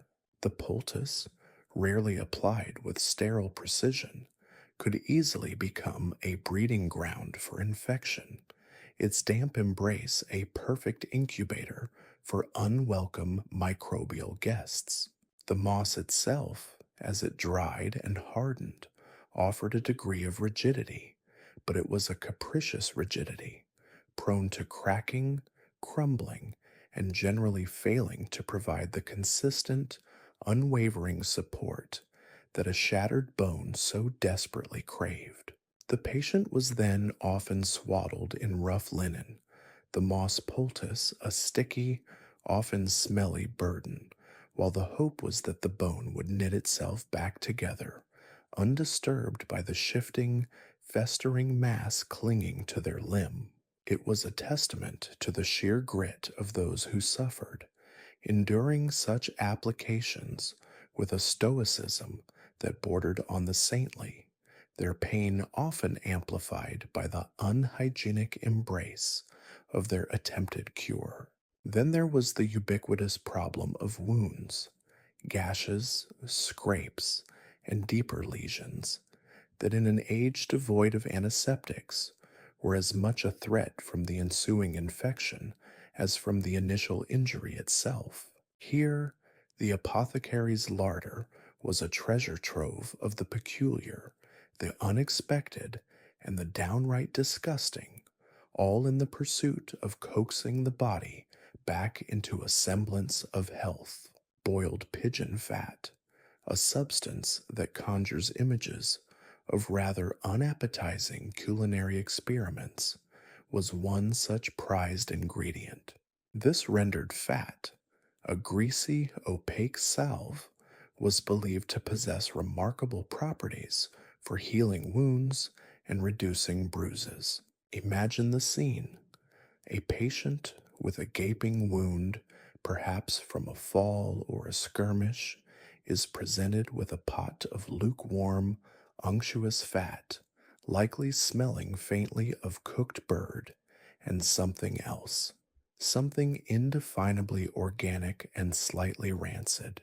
This warm, viscous substance would be liberally daubed onto the injured flesh, its primary function presumably to create a barrier, to seal off the exposed tissue from the noxious miasma that was thought to cause putrefaction. For bruises, the fat's supposed emollient qualities were believed to soften the hardened blood and ease the discoloration.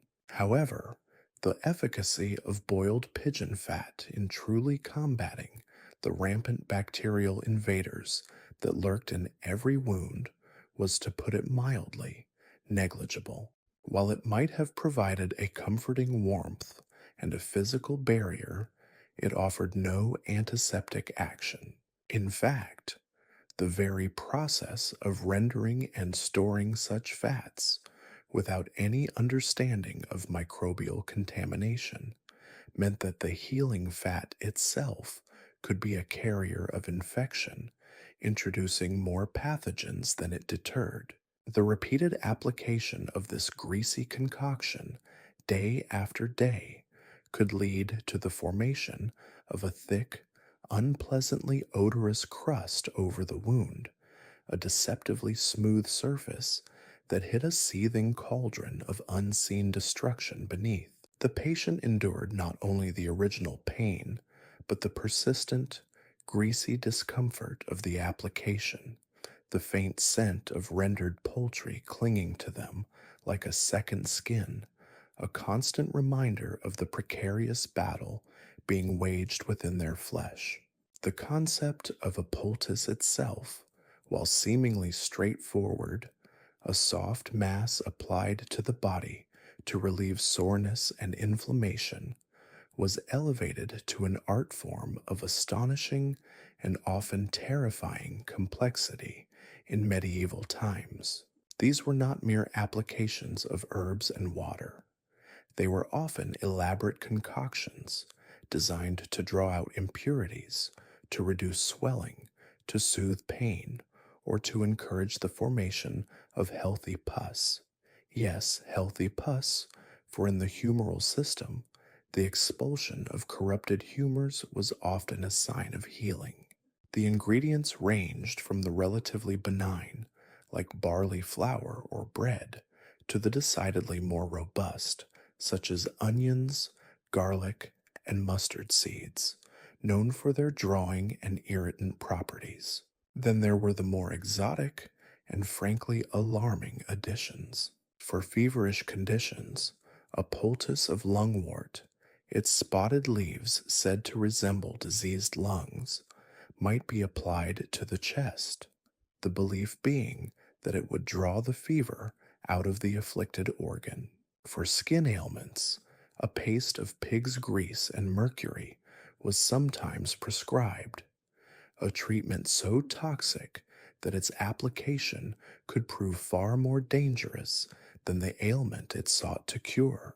The sheer variety of substances employed, from animal fats and plant matter to minerals, and even, in some rare and disturbing instances, animal excrement, speaks to a profound lack of understanding of chemical interaction and a desperate, unfettered experimentation with whatever nature or the butcher's block could provide.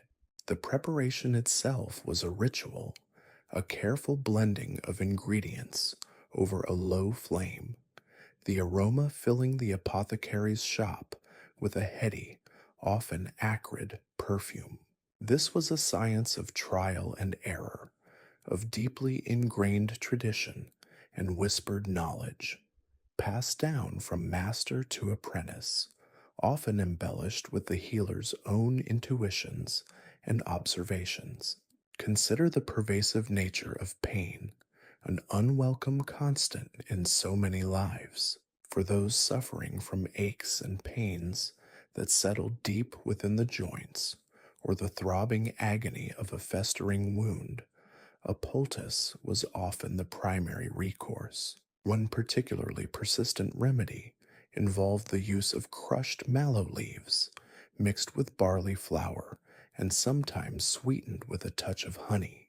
This would be applied warm, the gentle heat and the emollient properties of the mallow, aiming to soothe inflammation and draw out impurities. It was a relatively mild treatment, certainly, but its effectiveness was often limited, particularly when faced with the deep-seated pain of chronic conditions like gout or the searing agony of an infected bone.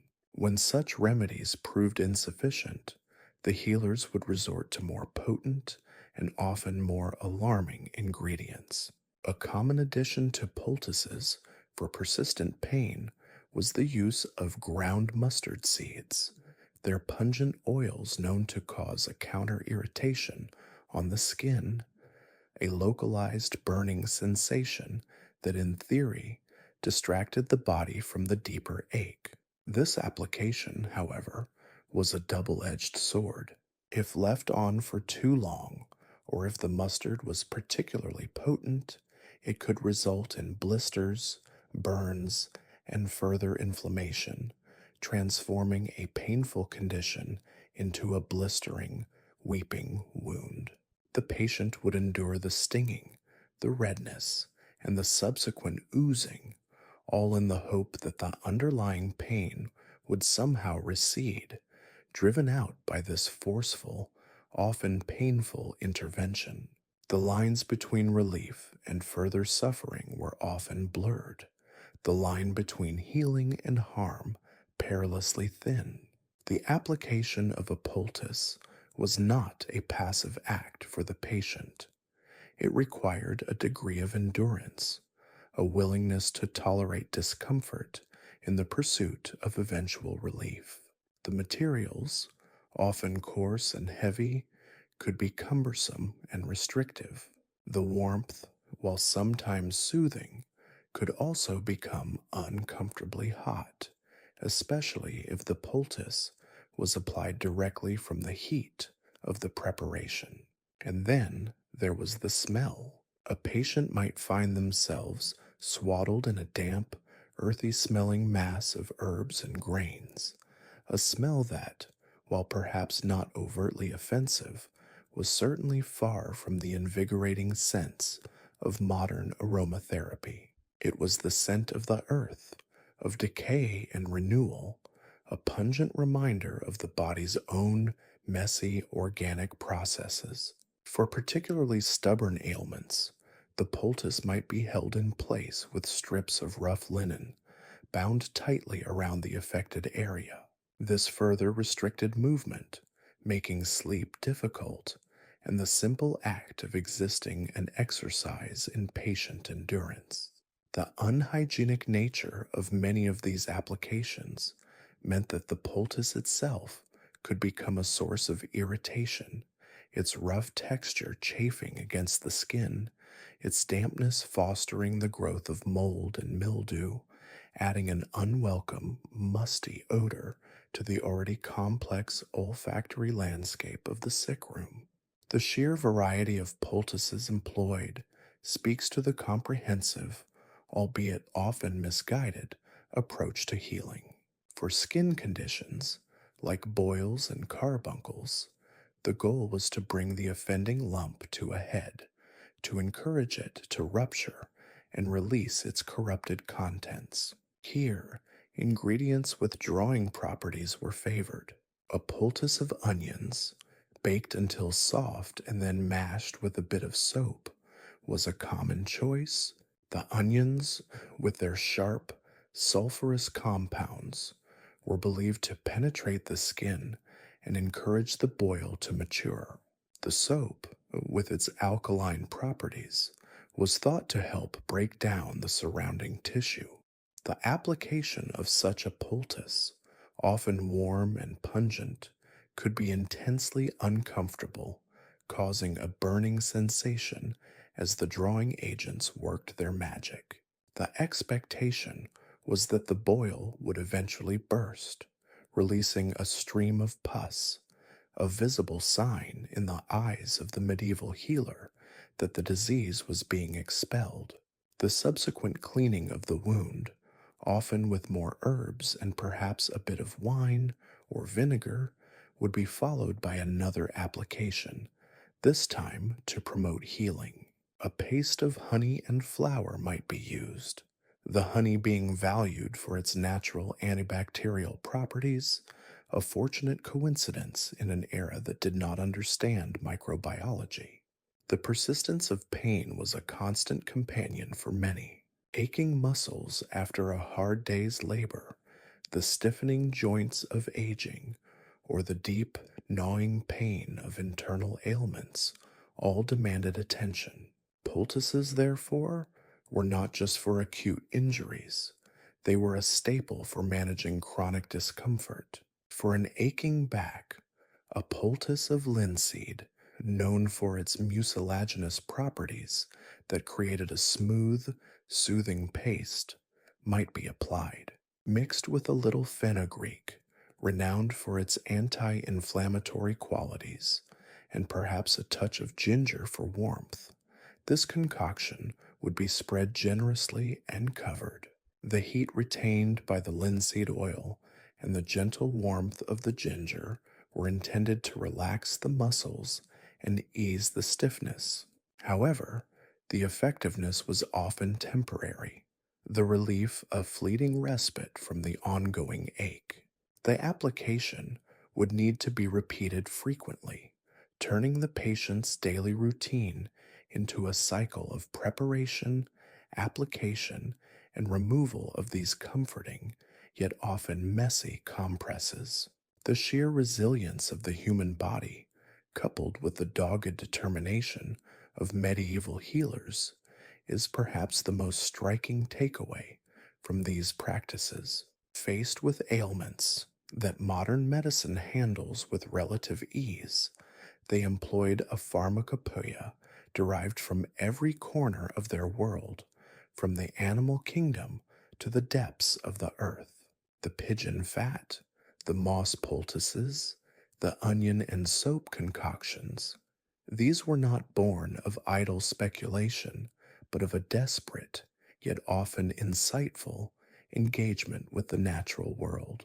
While their understanding of the underlying mechanisms of disease was rudimentary, their willingness to experiment, to observe, and to apply whatever seemed to offer even a glimmer of hope is a testament to the enduring human drive to alleviate suffering. The persistence of pain, the fragility of broken bones, the vulnerability of open wounds, these were realities that demanded bold, often bizarre interventions, and the medieval apothecary, with his steaming pots and pungent poultices, was at the forefront of that often unpleasant, yet undeniably courageous, endeavor. The stories whispered in hushed tones about the efficacy of boiled pigeon fat on a particularly stubborn bruise, or the miraculously set bone held firm by a mossy embrace, were testaments not just to the remedies themselves, but to the unyielding spirit of those who endured them. The sting of vinegar, the burn of wine, these were the unsung heroes, or perhaps the reluctant villains, in the medieval physician's arsenal for tending to the ubiquitous threat of open wounds. In an era utterly devoid of antiseptics, where the very air was a suspected carrier of pestilence, the cleansing of a laceration was a precarious undertaking. The apothecary's cupboard, as we've seen, overflowed with the bizarre and the pungent, yet for the immediate aftermath of a cut, a gash, or a stab wound, two common, readily available substances often took center stage: vinegar and wine. Vinegar, that sharp, acidic descendant of fermented grape or apple, possessed a natural acidity that to the uninitiated mind suggested cleansing power. It was a substance familiar to every household, a staple for preserving foods and adding a zesty tang to meals. In the context of wound care, its acidic nature was believed to possess the ability to cut through foulness, to scour away the unseen impurities that were thought to fester and breed corruption within injured flesh. Imagine the scene. A fresh wound, still weeping and raw, is presented to the healer. Instead of the gentle saline solution or antiseptic wash of today, a liberal dousing of sharp vinegar is poured directly onto the exposed tissues. The immediate reaction, as one can only surmise, would be a searing, almost blinding pain. The acid would aggressively denature proteins on the surface of the wound, causing a sharp, stinging sensation that would likely send the patient into a paroxysm of discomfort. Yet, this was the perceived virtue of vinegar: its ability to shock the wound into submission, to force out any nascent corruption with its sheer chemical aggression. The theory was sound, in a rudimentary way. Acetic acid, at sufficient concentrations, does indeed have some antimicrobial properties. It can kill certain bacteria, and its astringent nature might help to constrict blood vessels, potentially reducing bleeding. However, the medieval understanding of these processes was, of course, entirely empirical and based on humoral theory. The sourness and sharpness of vinegar were believed to dry up excess humors, particularly phlegm and blood, which were thought to contribute to inflammation and decay. Therefore, its application was not merely about physical cleaning, but about restoring a perceived humoral balance within the afflicted area. The practice was not limited to simple cuts. For more significant injuries, where the risk of infection was far greater, the application of vinegar could be even more forceful. Deeper wounds, those that gaped open and exposed muscle and sinew, might be thoroughly irrigated with vinegar. This was often done with the aid of a sponge or even a simple cloth soaked in the liquid, which would be pressed firmly into the wound to ensure maximum contact. The patient, already weakened by injury, would likely endure this ordeal with gritted teeth, their body tensing against the repeated assault of the acid. The lingering smell of vinegar, sharp and pungent, would permeate the air, a constant reminder of the harsh treatment being administered. While this acidity offered some limited protection against microbial proliferation, it was a brutal form of healing. The chemical burn caused by the vinegar could itself damage delicate tissues, potentially hindering the natural healing process, and in some cases, creating new pathways for infection by compromising the integrity of the skin. The idea was to cleanse the wound, but the method was, by modern standards, decidedly unclean, as the vinegar itself and the application tools were rarely, if ever, sterilized. Wine, too, played a significant role in this era's wound care. Unlike the sharp bite of vinegar, wine offered a different, albeit equally aggressive, approach. The alcohol content, particularly in stronger vintages, was recognized, even if not fully understood in its chemical mechanism, for its ability to inhibit putrefaction and quench fevers. Wine was often poured directly into wounds, a seemingly generous if painful act. The immediate sensation would be a burning alcohol induced sting, akin to the modern experience of applying rubbing alcohol to a cut, but likely far more intense given the potency and purity of the alcohol in some wines. This was not merely for cleansing. The wine was thought to cool the wound, to counteract the heat of inflammation and infection. The belief stemmed from the humoral theory, where fiery temperaments and excessive heat were associated with disease. The cool, albeit intoxicating nature of wine was seen as a counteragent. Furthermore, the fermentation process that created wine also produced alcohol, a solvent that could to some extent dissolve and carry away debris and pus.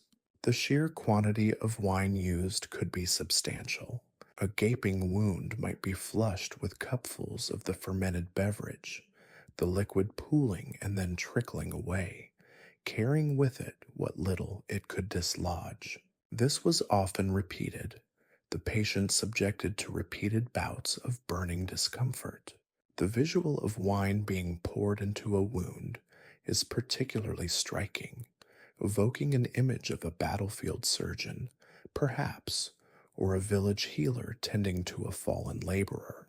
The rich, deep hues of red wine, staining the already bloody bandages and the patient's skin, would have added a dramatic visual to the already grim proceedings. While alcohol's antiseptic properties are well established, the manner of its application was far from ideal.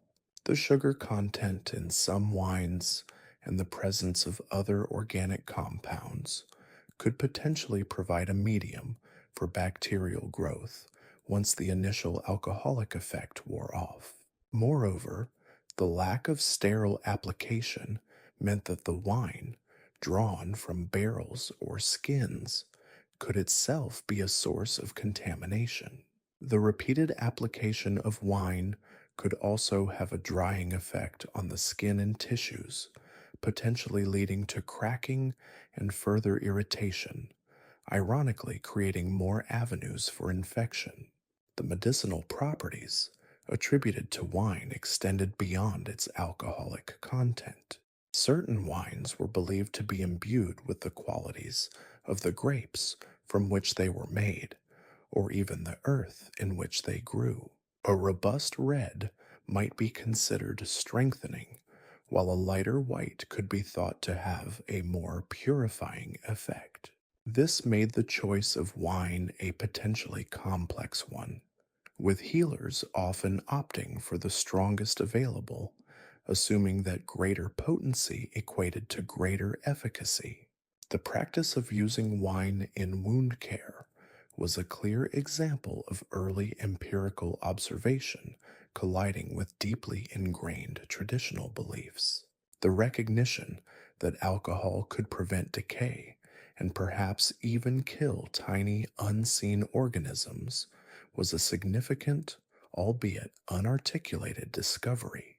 However, the absence of understanding regarding microbial transmission and the importance of sterility meant that these treatments, while perhaps marginally better than using nothing, were often a blunt instrument, inflicting as much damage as they prevented.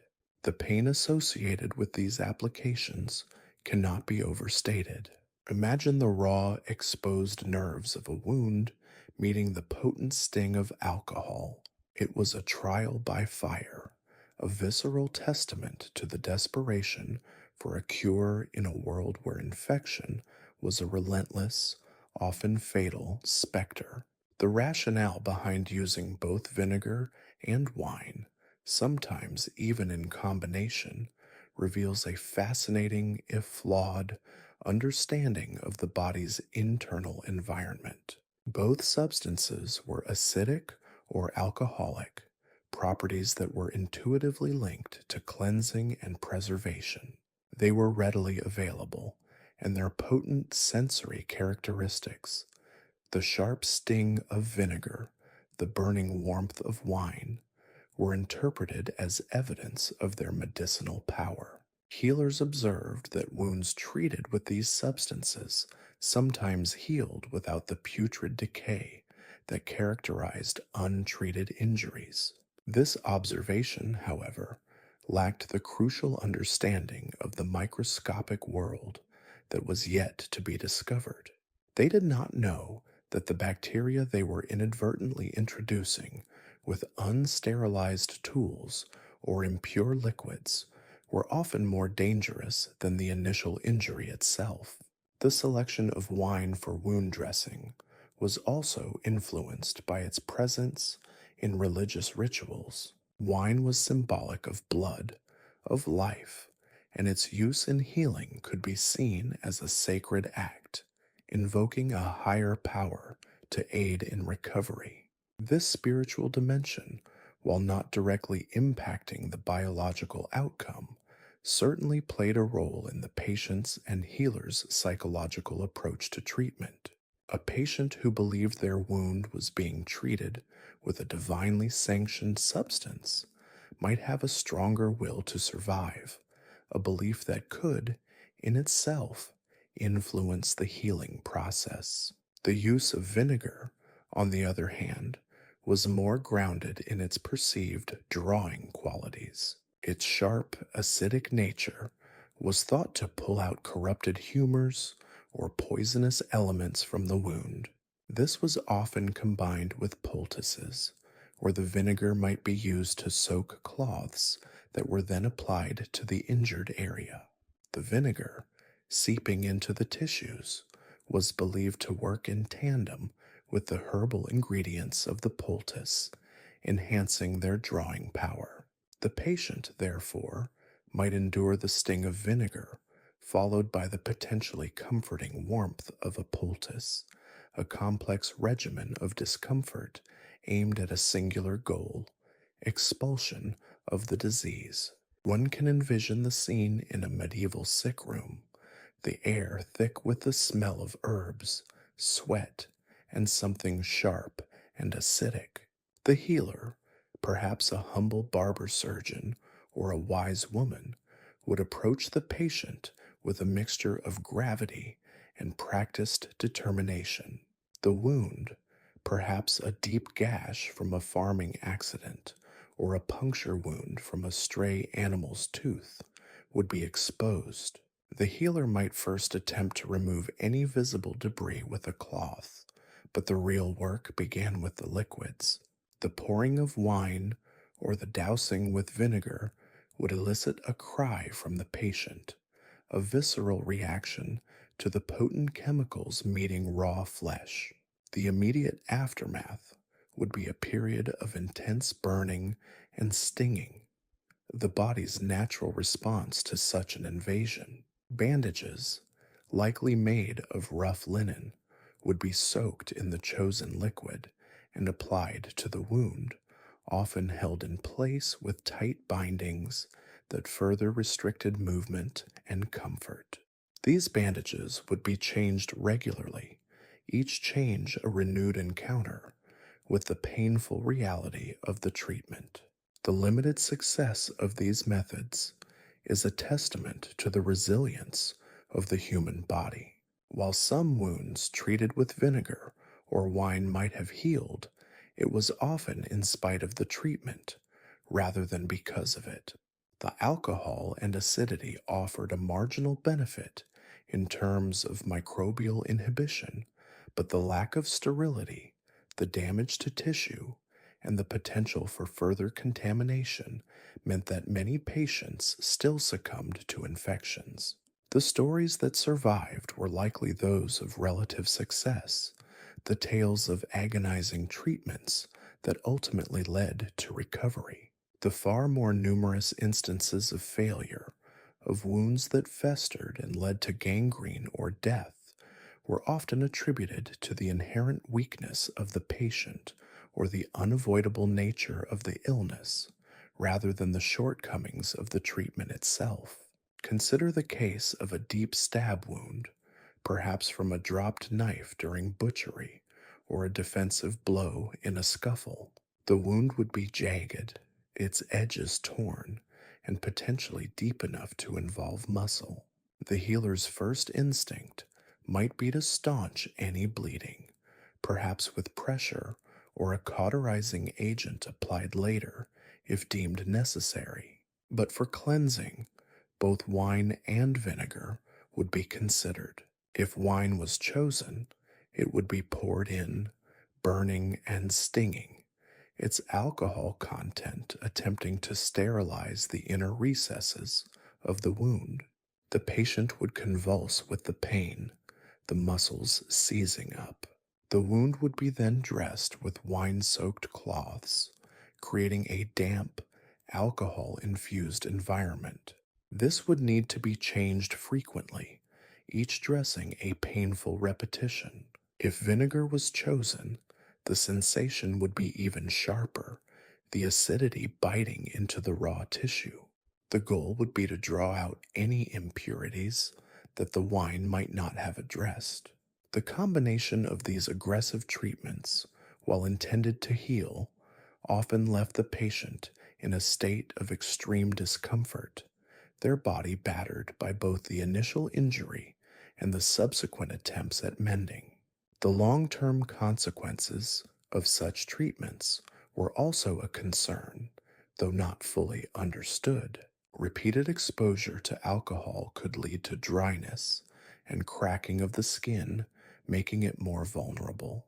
The acidity of vinegar could irritate and damage tissue, slowing down the natural healing process. Yet, in the absence of better alternatives, these were the tools available.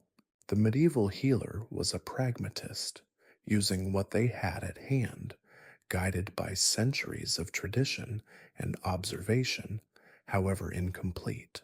The visceral reality of treating wounds in this era was a constant reminder of the body's fragility and the harsh, often painful, struggle for survival. The sting of vinegar and the burn of wine were not mere inconveniences.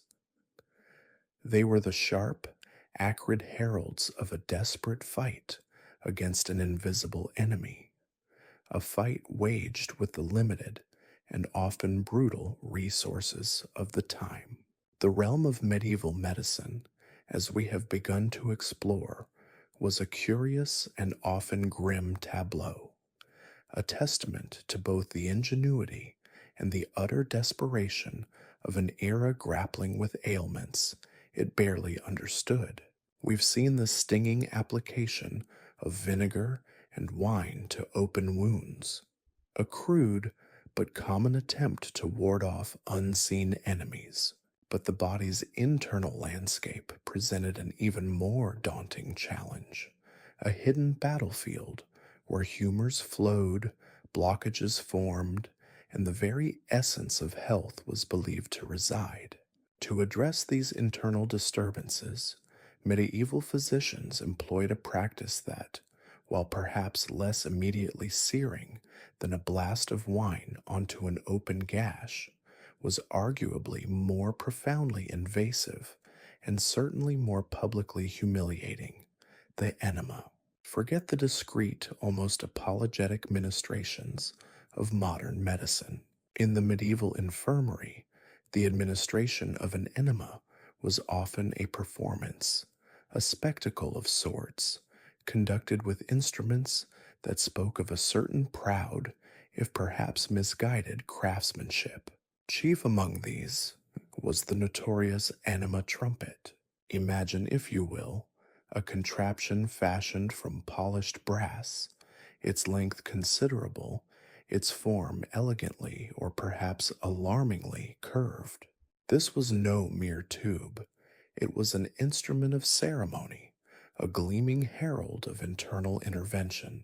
The brass, often intricately chased with patterns, or bearing the marks of its maker, gleamed under the flickering torchlight or the sparse daylight of the infirmary. It was designed to be inserted, not gently coaxed, into the patient's afflicted rectum, a metallic intrusion into the most private of spaces. The sheer material of the instrument, brass itself, carried connotations of durability and, to some extent, prestige. It was a material chosen not just for its malleability into the desired shape, but for its perceived intrinsic qualities, perhaps even its resistance to corruption or its ability to conduct certain vital virtues from the medicinal liquid it carried. The very notion of a trumpet for such a purpose conjures images of fanfare, of an announcement made not to the ear, but to the bowels. And in a way, it was an announcement that the body's internal equilibrium was in disarray, that the humors had gone rogue, and that forceful intervention was required. The procedure was not undertaken in hushed, private chambers for the most part. Instead, it was often carried out in communal infirmaries, where the groans of the suffering and the pungent odors of sickness were the prevailing symphony. The patient, stripped of their dignity as much as their garments, would be positioned, often lying on their side, knees drawn up, or perhaps even kneeling, for the insertion of this brazen device. The performance demanded a certain theatricality from the physician or attendant. There was the careful preparation of the medicinal liquid, the vigorous warming of the brass trumpet, and the measured, deliberate manner of its introduction. Each step was imbued with an air of ritual, a belief that the way in which the enema was administered held as much potency as the concoction itself. The liquids themselves were a testament to the breadth of medieval pharmacopoeia, a reflection of the humoral theory that permeated every aspect of medical thought. The aim was rarely simple cleansing, although that was certainly a component. More often, these rectal infusions were designed to purge the body of what were considered noxious humors, imbalances of black bile, phlegm, or even an excess of blood that had stagnated within. For this purpose, a veritable witch's brew could be employed. Water, of course, was the base, but it was frequently infused with a dizzying array of ingredients, perhaps a decoction of purgative herbs, such as senna or rhubarb, known for their vigorous action on the bowels, or more subtly, a solution of honey or sugar, intended not just to make the experience less unpalatable, but to deliver a direct, readily absorbed source of energy to a weakened patient. The sweetness was a lure, a small concession to the patient's suffering, a hint of restorative virtue. But the preparations could be far more imaginative and frankly bizarre. Some physicians believed in the efficacy of broths, rich with nourishing elements that could be absorbed directly into the bloodstream through the intestinal lining. Imagine a thin gruel of barley or chicken broth, warmed and perhaps seasoned with a pinch of salt, all forced through a gleaming brass trumpet. The rationale was that for a patient too weak to eat, this was a direct route to vital sustenance, bypassing the digestive difficulties of the stomach and the mouth. Others favored more potent purging agents, perhaps incorporating a measure of wine or even a mild vinegar solution, aiming to combine the cleansing effects of acidity or alcohol with the mechanical action of the infusion. The warmth of the liquid was paramount. A cold enema was not only unpleasant, but believed to shock the system, potentially driving the humors deeper into the body rather than expelling them. So, the physician or their assistant would diligently ensure the concoction was heated to a comfortable yet not scalding temperature. The enema trumpet itself was not a uniform design. While brass was a common, variations existed. Some might have had a bulbous reservoir at the base, designed to hold a larger volume of liquid, while others featured a more slender, elongated tip. The nozzle, where the liquid emerged, was often carefully shaped to facilitate insertion. However, it is crucial to remember that sterility was a concept centuries away from being understood. The brass trumpet, though perhaps polished, would have been reused countless times. It would be rinsed, certainly, but the microscopic inhabitants it undoubtedly harbored were invisible to the medieval eye and thus, conveniently, overlooked. The potential for introducing new infections, even as one attempted to purge existing ones, was a constant, unacknowledged risk. The process, once the trumpet was prepared and the liquid warmed, was one of considerable physical exertion and profound psychological assault. The patient, positioned and exposed, would brace themselves. The physician, while holding the trumpet firmly, would begin the slow, steady insertion. The sensation, as can only be imagined, would be one of intense pressure, a blunt force intruding where it was never meant to be. The initial discomfort would likely escalate as the trumpet advanced, its length a testament to the depth of internal exploration deemed necessary. The brass itself, cool against the skin before the warm liquid entered, would add another layer of sensation. Once the trumpet was in place, the liquid would be introduced. This was typically done by a bellows like mechanism attached to the trumpet, or by simply pouring the liquid into the reservoir and allowing gravity to assist. The pressure, as the fluid entered the bowel, would build, creating an irresistible urge to expel. The medieval physician, however, would often instruct the patient to retain the liquid for as long as possible, a cruel demand that transformed a natural bodily function into an agonizing trial of endurance. The patient would strain, muscles clenched, their face contorted in a silent battle against the inevitable. The warmth of the liquid, combined with the distension of the bowel, would create a burning, cramping sensation that would permeate their entire being. The brass trumpet, still in place, would be a constant, immovable reminder of their vulnerability and their suffering. The sheer indignity of the situation cannot be overstated.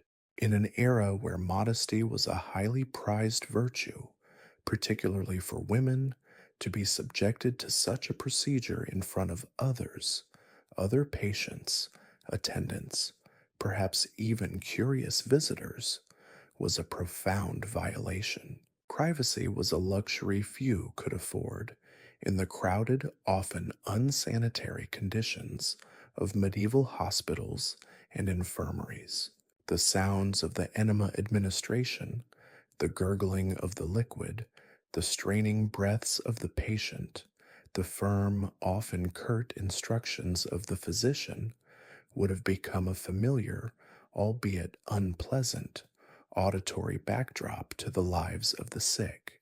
The smell, too, would have been distinctive. The medicinal odor of the herbs or other ingredients, mingled with the inevitable bodily effluvia, all amplified by the enclosed space. The purpose of retaining the enema, from the medieval perspective, was twofold. Firstly, it was believed that allowing the medicinal concoction to remain within the bowels for a period would give its virtues time to work. The purgative herbs needed to exert their influence. The nourishing broth needed to be absorbed. Secondly, and perhaps more importantly, it was seen as a test of the patient's strength and their resolve to heal. A patient who could endure the discomfort and retain the enema was demonstrating a vital sign of recovery, a commitment to purging the illness. Those who could not, who expelled the liquid immediately, were often viewed with suspicion, their illness deemed too advanced, their humors too resistant. The aftermath of the enema was often dramatic. Once the patient was finally permitted to expel the contents, the result could be a torrent of liquid, often accompanied by a foul-smelling and discolored discharge. This was hailed by the physician as proof of the treatment's efficacy, evidence that the body was indeed purging itself of harmful humors. The more expelled, the better. The patient, though relieved of the immediate pressure, would likely be left feeling weak, depleted, and profoundly uncomfortable. The passage of the brass trumpet, however smoothly it was performed, would have left a lingering soreness and irritation. The variations in enema administration were as diverse as the ailments treated. Some enemas were administered simply with a bladder and a nozzle, a less ostentatious, but no less invasive method. Others involved more complex syringe-like devices, often crafted from bone or wood. But the brass trumpet held a special, almost iconic, place in the medieval physician's repertoire. It was a symbol of their commitment to addressing internal ailments with direct, often forceful, intervention. It represented a belief that the body's interior was a tangible space, a plumbing system that could be flushed, purged, and reinforced through carefully applied external means. Consider the common ailment of constipation, a painful and potentially dangerous condition in an era of limited sanitation and often poor diets. The medieval physician's response was invariably an enema, but beyond mere evacuation, the enema was also employed in fevers, believed to draw out the excessive heat from the body. In cases of intestinal obstruction, where the bowel was literally blocked, the enema was a last resort, a desperate attempt to dislodge the offending material.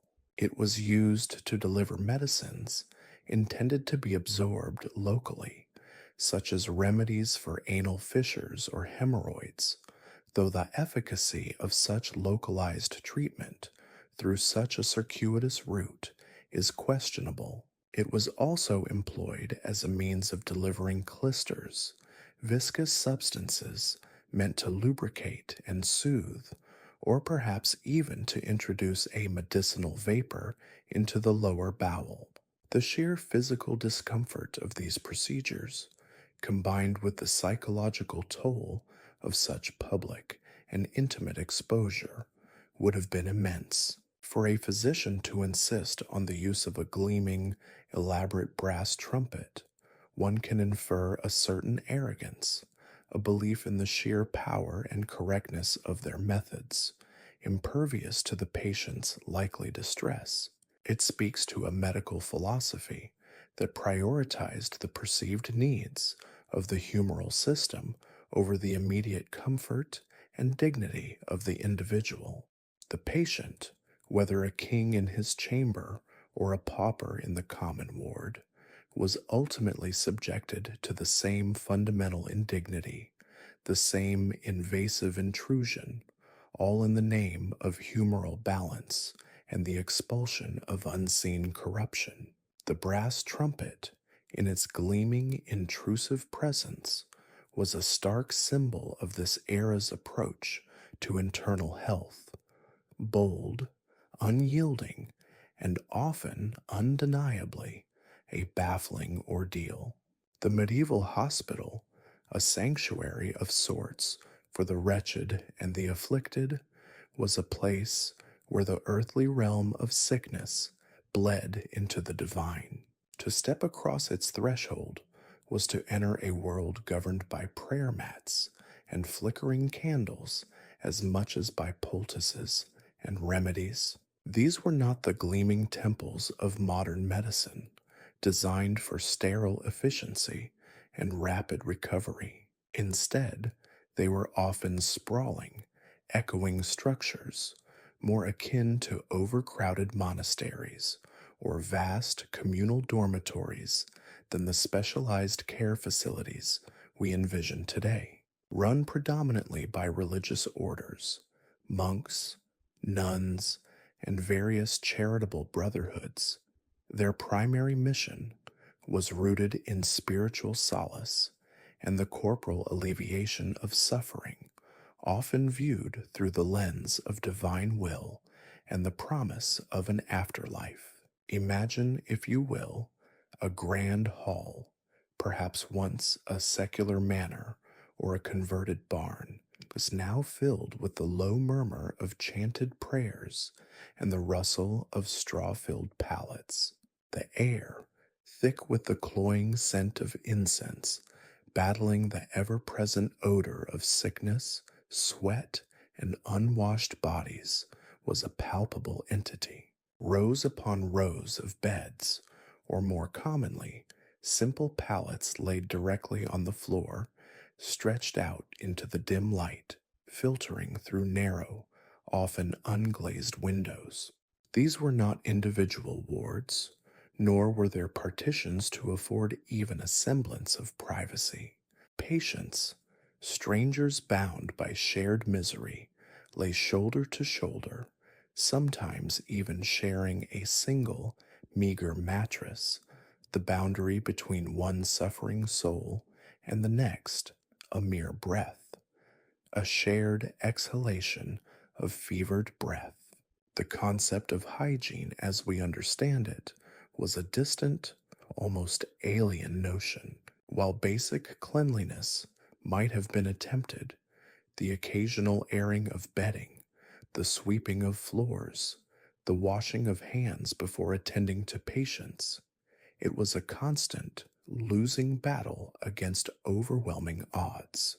The very nature of medieval life, with its close proximity to animals, its limited access to clean water, and its general understanding of germ theory being centuries away, contributed to an environment where infection was not an exception, but an insidious, omnipresent companion. Soiled linens, if they were changed at all, might be simply beaten clean and reused, their porous fibers still clinging to the traces of previous ailments. The water used for washing patients or for cleaning communal bowls was often drawn from the same wells that supplied drinking water, a shared source of both life and potential contagion.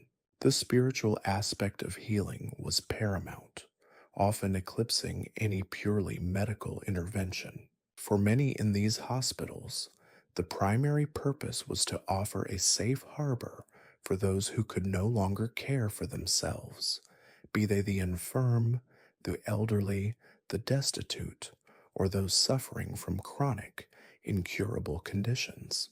The religious orders saw it as their sacred duty to minister to these souls, to provide them with food, shelter, and crucially, spiritual guidance. Prayers were offered at regular intervals throughout the day, masses celebrated, and the sacraments administered. The hope was not always for a physical cure, but for a peaceful passing, a reconciliation with God, and the assurance of salvation. In this sense, the hospital was a place of preparation, a liminal space between the trials of this life and the promised peace of the next. When medical treatment was attempted, it was often rudimentary and dictated by the prevailing humoral theory. Physicians, or more commonly, skilled attendants and religious brothers, would assess the patient's imbalance of humors, blood, phlegm, yellow bile, and black bile, and prescribe remedies accordingly. This might involve bleeding, cupping, purging with herbs, or the application of various poultices and plasters. However, the resources available were often limited. The apothecary's stores might be sparse, and the physicians themselves were frequently educated in theory rather than possessing extensive practical experience, particularly in institutions that served the poorest strata of society.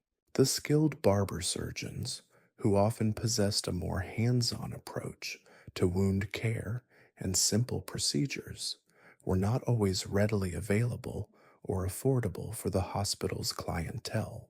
The overcrowding was not merely a matter of discomfort, it was a breeding ground for disease. Epidemics, such as plague, dysentery, and influenza, could sweep through these institutions with terrifying speed, decimating both patients and caregivers. A person entering a hospital with a broken limb might find themselves succumbing to a virulent fever that had taken root amongst their fellows. The shared air, the close quarters, the limited ability to isolate the sick, all contributed to an environment where contagion was almost inevitable.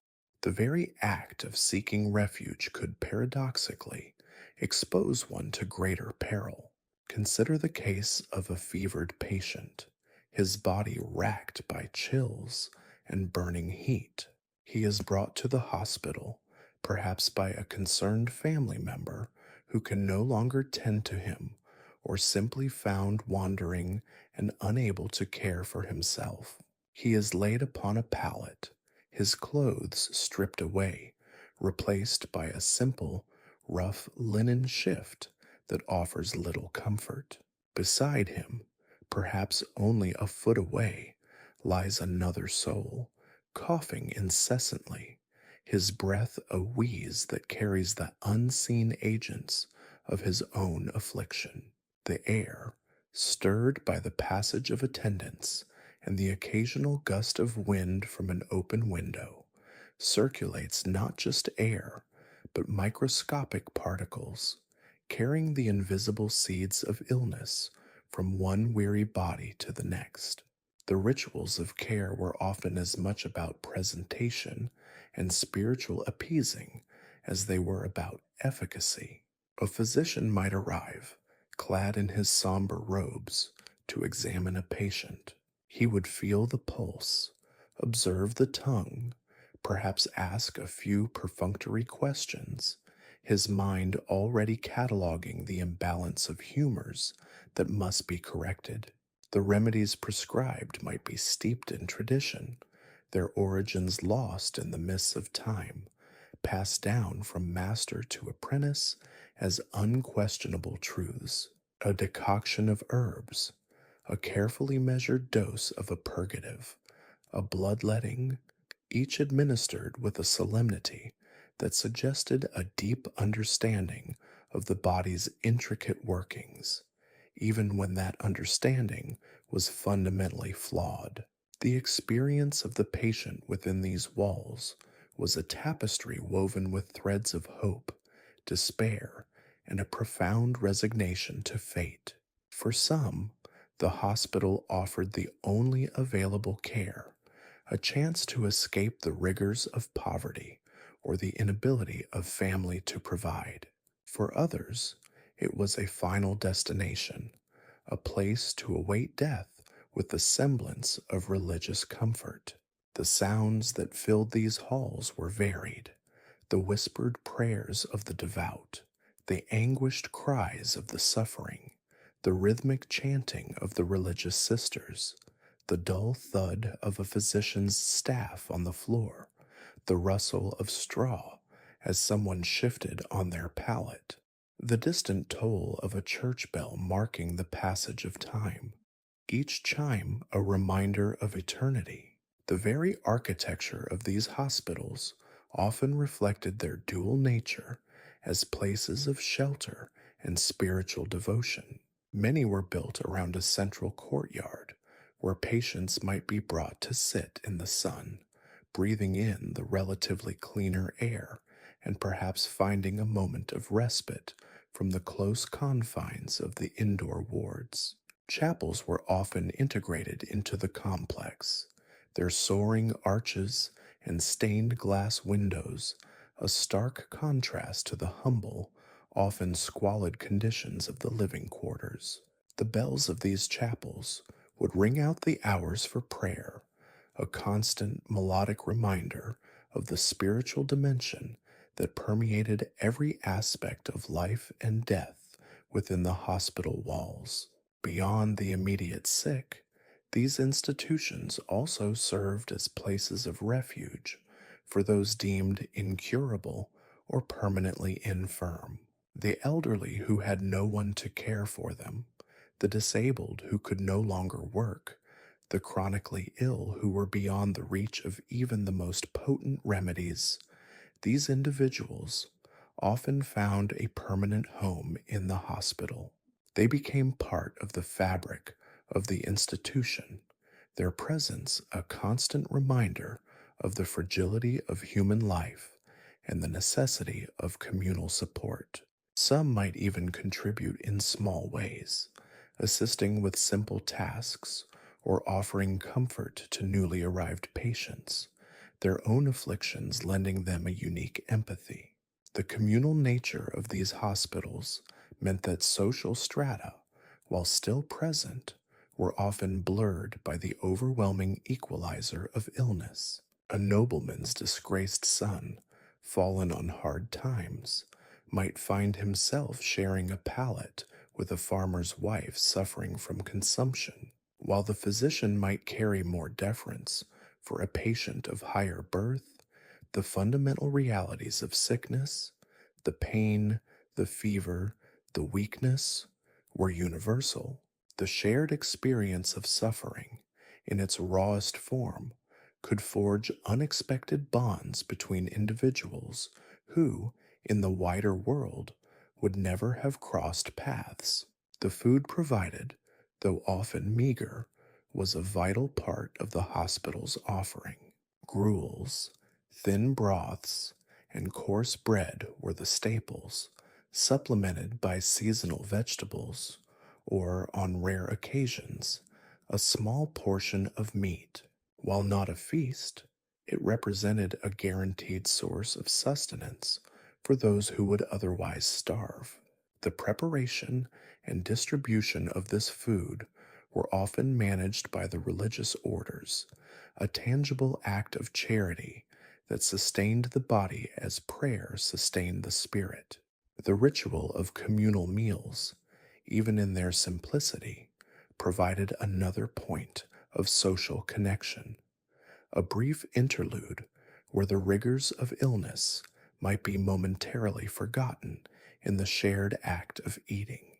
The lack of specialized knowledge meant that many conditions were treated with a broad brush approach.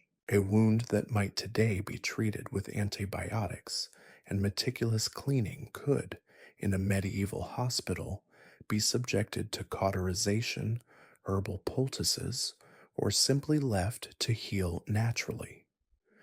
Those suffering from mental illness, considered by many to be a form of demonic possession or humoral imbalance, might be subjected to exorcisms, bleeding, or confinement, with little understanding of their underlying causes or effective treatments. The hospital, while offering a degree of safety from the harshness of the outside world, could also trap individuals in a cycle of suffering that was amplified by the very environment meant to provide solace. The dedication of the religious orders who ran these hospitals cannot be overstated. Facing often dire conditions, limited resources, and the constant specter of death, they provided a lifeline of care and compassion.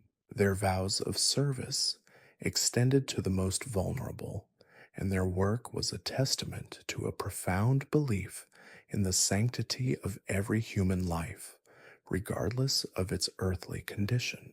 They were the nurses, the doctors, the chaplains, and the administrators, all rolled into one, their lives a constant act of faith in the face of overwhelming need.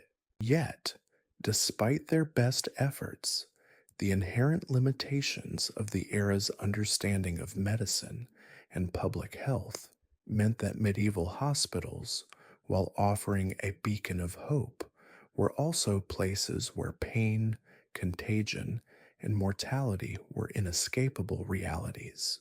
They were indeed prayer halls of pain, where the spiritual and the physical intertwined in a complex, often grim, dance with life and death. The very firmament above, a canvas of swirling galaxies and distant suns, was not merely a spectacle for the medieval gaze. It was a living, breathing entity, a cosmic clock that ticked with profound implications for every facet of earthly existence. Within this grand celestial clockwork, the planets, those wandering stars, held dominion not only over the ebb and flow of the oceans and the turning of the seasons, but crucially over the very humors that coursed through the human body, dictating health, sickness, and even the opportune moment for a surgeon's keenest blade. For in the medieval psyche, the heavens were an open book, a vast manuscript penned by the divine hand, and it was the astrologer, the celestial scribe, who held the key to deciphering its often cryptic pronouncements. These were not mere fortune tellers dabbling in the esoteric. Astrologers were learned men, often with a grounding in mathematics and a deep understanding of astronomical cycles, whose pronouncements carried the weight of scientific inquiry, albeit a science intimately intertwined with faith and the unfathomable. The consultation of an astrological chart, the geniture or nativity, was as common a practice for the ailing as the administration of a herbal draught or the donning of a rosary. Before a physician, or more often, a barber surgeon, would even deign to lay a probing finger upon a fevered brow or examine a festering wound, the cosmic influences surrounding the patient's birth were meticulously scrutinized. It was believed that the celestial bodies, at the moment of conception and birth, imprinted upon the individual a unique constellation of predispositions, vulnerabilities, and strengths, all mediated through the four cardinal humors: blood, phlegm, yellow bile, and black bile. An excess or deficiency in any of these vital fluids, stirred by the waxing or waning of the moon, the proximity of Mars to the Sun, or the ascendant sign of the zodiac, could tip the delicate balance of health into the precarious realm of disease. This was particularly true when contemplating more drastic interventions. The act of surgery, especially the grim necessity of amputation, was an undertaking fraught with peril, a battle waged not just against flesh and bone, but against the very currents of the cosmos. A skilled surgeon would never consider such a procedure without first consulting an astrologer, or at the very least, possessing a keen knowledge of astrological timings himself. The De Necessaris Observationibus in Medicina by Bartholomew Anglicus, though not solely an astrological text, reflects this pervasive worldview by integrating astronomical considerations into medical advice. The moon, that ever present celestial partner to earthly life, was a primary concern.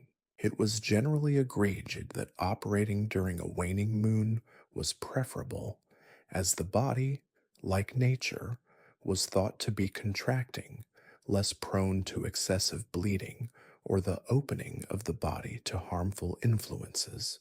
Conversely, a full or waxing moon was seen as a time of expansion and vulnerability, making it an inauspicious period for any invasive procedure. But the moon was only one player in this celestial drama. Each planet was assigned a specific dominion over different parts of the body and various ailments. Mars, the fiery red planet, was associated with blood, inflammation, wounds, and surgery, particularly that which involved cutting or piercing. Jupiter, the benevolent giant, governed the liver and was seen as a bringer of good fortune and healing. Saturn, the melancholic lord of time and restriction, was linked to bones, chronic ailments, and melancholy itself. Therefore, the surgeon would consult the chart to ascertain the positions of these planets relative to the patient's own birth chart and the current astrological configurations. Was Saturn in a dominant, malefic aspect to the moon, perhaps in the house associated with the limb in question? Was Mars ascendant, portending bloodshed and difficulty? If such configurations were present, the surgeon would likely advise or even refuse to proceed. Imagine the scene: a man, his leg mangled by a farm accident, the bone shattered, gangrene beginning its insidious march. The local barber surgeon, a man of considerable skill with his knives and saws, examines the limb. The decision is stark: amputation or certain death. But before he can even prepare his instruments, The man's distraught wife produces a parchment, an astrological chart, painstakingly drawn. They consult the heavens. The astrologer, or the surgeon himself, pores over the intricate lines and symbols. Alas, he might declare, his voice grave, Mars is in his detriment, and Jupiter is afflicted by a square aspect to the Sun in the house of the lower extremities. To operate now would be to invite the wrath of the celestial spheres. We must wait until the moon is waxing and Mars has moved into a more benevolent position.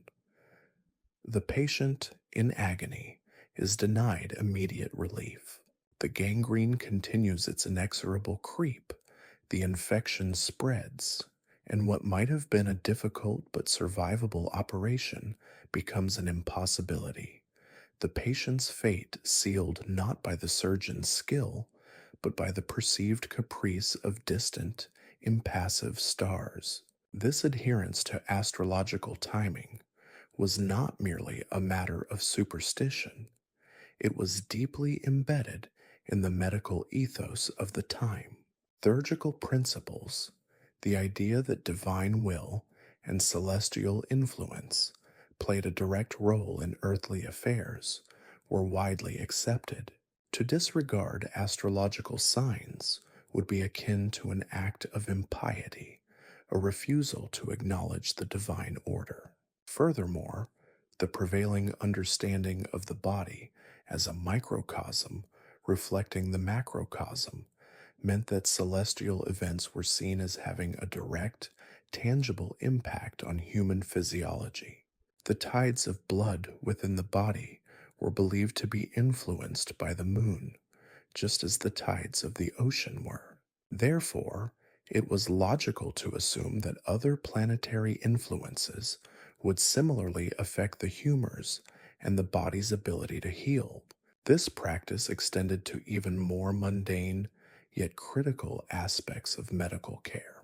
The timing of bloodletting, a cornerstone of medieval therapy, was meticulously planned according to the astrological calendar. Certain days and hours were considered propitious for drawing blood, while others were deemed dangerous, likely to weaken the patient or invite further imbalance. Similarly, the application of plasters, the administration of purgatives, and the opening of abscesses were all subject to celestial considerations.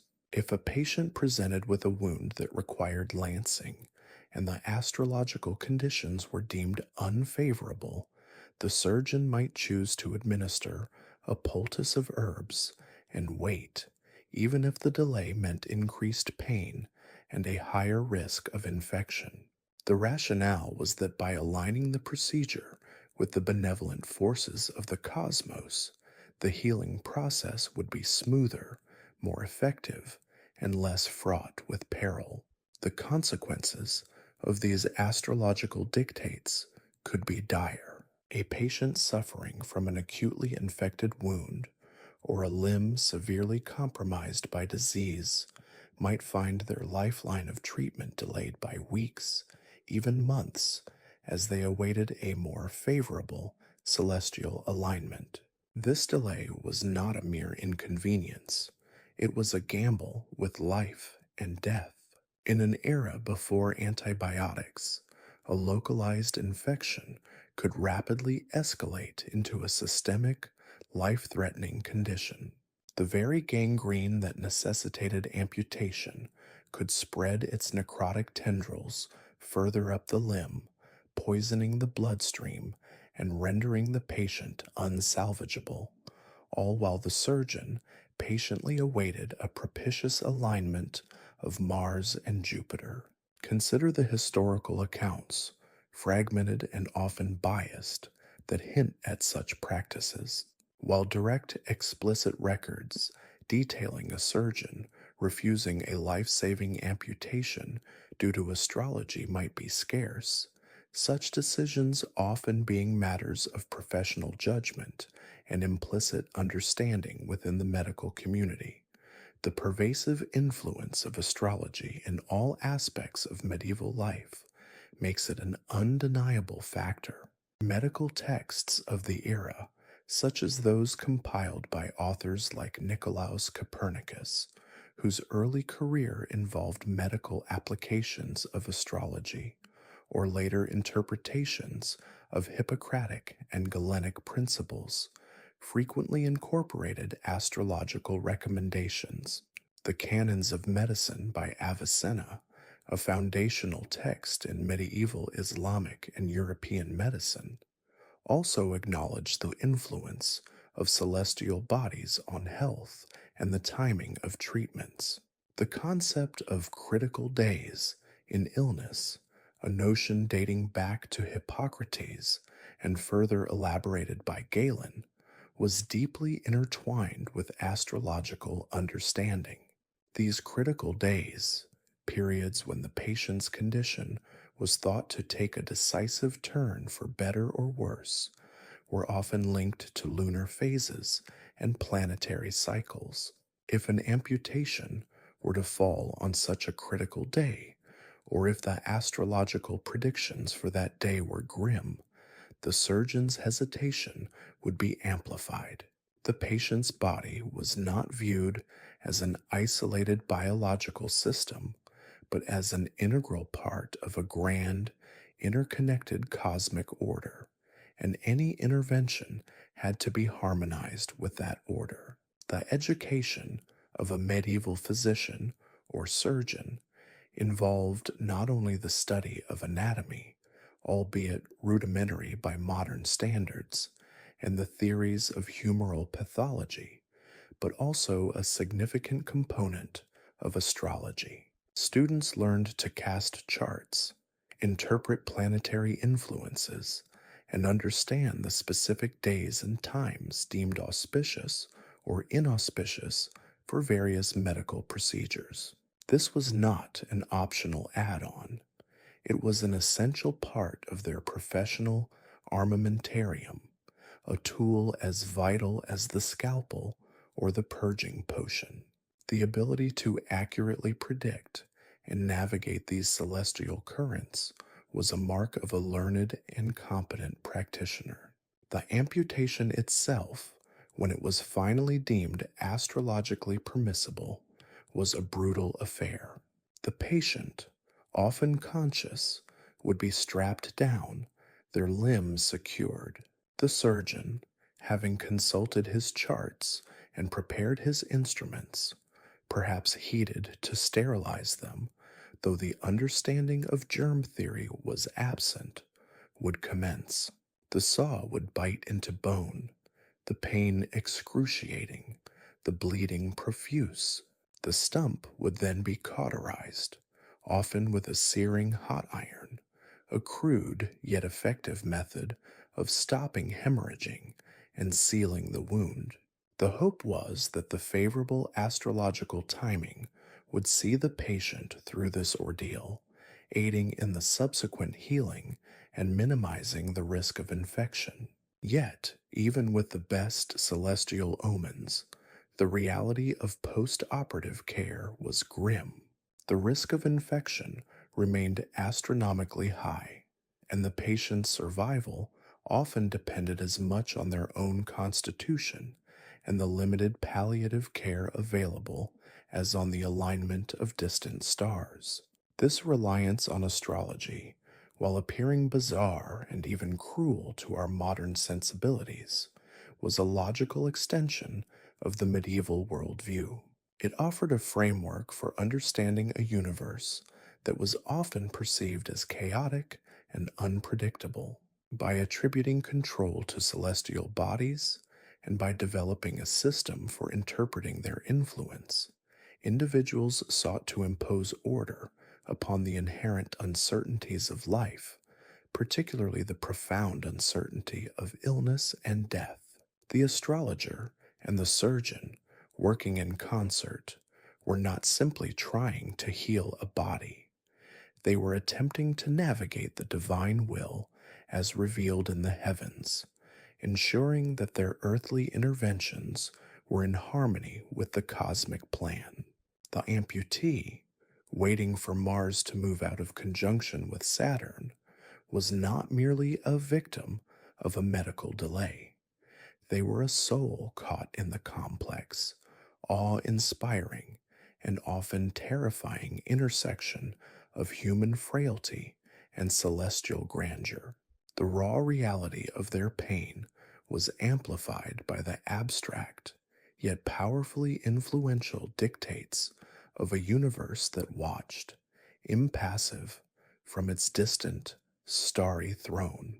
The stark reality of medieval medicine, particularly when confronted with the visceral trauma of surgery, often found itself teetering on the precipice between grim necessity and outright theatricality. Lacking the sterile environments and sophisticated analgesics of our age, the healing arts were a visceral, often horrifying spectacle. Consider the common practice of amputation.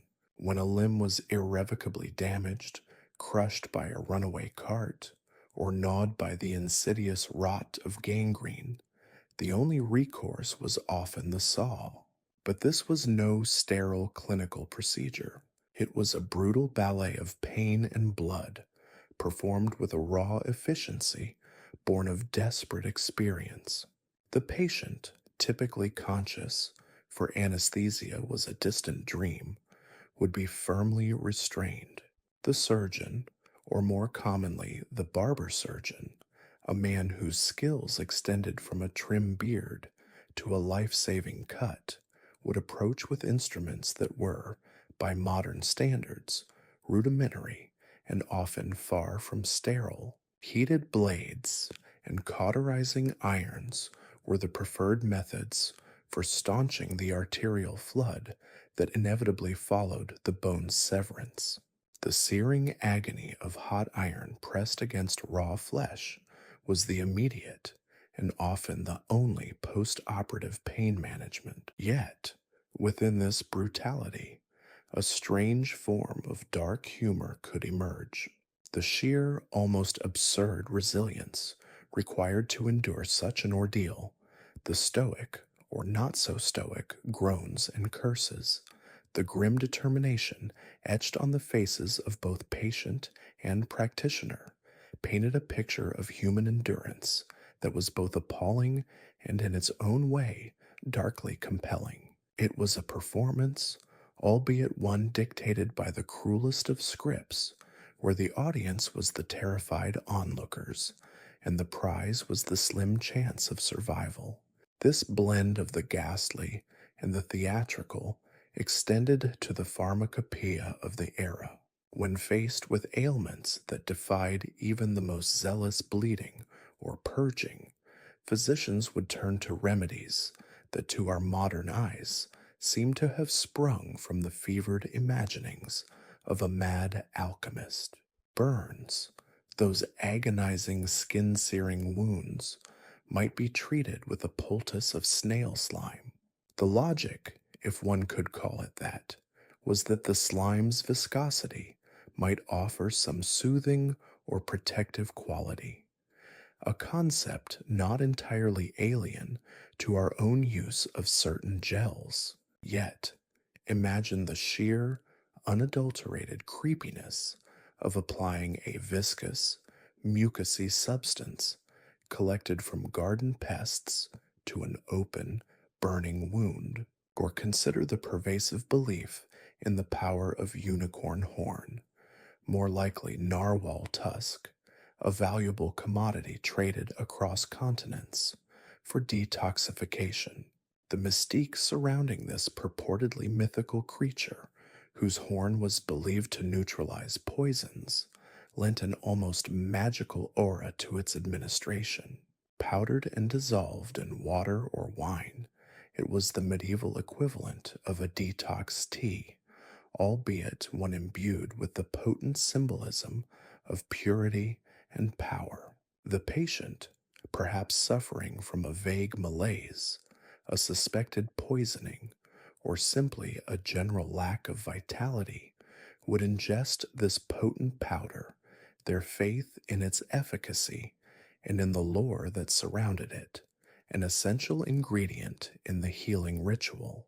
The theatrical element here lay in the presentation, the solemn pronouncement of the remedy, the hushed awe with which it was received. It was less about the medicinal properties and more about the performance of healing, a desperate invocation of the extraordinary to combat the all too ordinary suffering of the body. The sheer desperation that fueled these unusual treatments often gave them the air of a grand, albeit macabre, performance. Take, for instance, the treatment for jaundice, a condition marked by the yellowing of the skin and eyes, indicative of liver or gallbladder issues. Beyond the ubiquitous bleeding, medieval physicians might prescribe the consumption of ground emeralds. The belief was that the vibrant green of the gemstone would somehow counteract the yellowing of the skin. The patient, presented with a tiny vial of glittering green powder, would be instructed to mix it with their drink. The sheer visual absurdity, consuming a precious jewel to cure a visible malady, lent a certain operatic drama to the proceedings. It was a spectacle of faith over reason, where the perceived spiritual or symbolic potency of an object trumped any consideration of its physical properties. Similarly, for ailments of the eye, the application of a key that has opened a prison was sometimes recommended. The symbolism here was clearly rooted in the idea of release and freedom from affliction. Imagine the scene. A patient, their vision blurred or clouded, is presented not with a salve or a drop, but with a rusty iron key, the very instrument that had perhaps liberated someone from incarceration. This key, often rubbed against the afflicted eye or steeped in water, was a potent visual metaphor for the desired outcome, the unlocking of vision, the banishment of darkness. The performance lay in the ritualistic handling of the object, the focused intent of the healer, and the receptive, hopeful gaze of the patient. The chapter's exploration of darkly humorous and grimly grateful aspects of medieval healing reveals a fascinating duality. On one hand, the treatments were often so outlandish, so divorced from any empirical understanding of the body, that they veer into the realm of the absurd. This absurdity, however, was not always a source of ridicule. In the absence of truly effective cures, these peculiar remedies often provided a flicker of hope, a sense of agency in the face of overwhelming illness. The act of doing something, even if that something was as bizarre as applying snail slime or consuming powdered gemstones, was a powerful psychological balm. It transformed the patient from a passive victim into an active participant in their own potential recovery.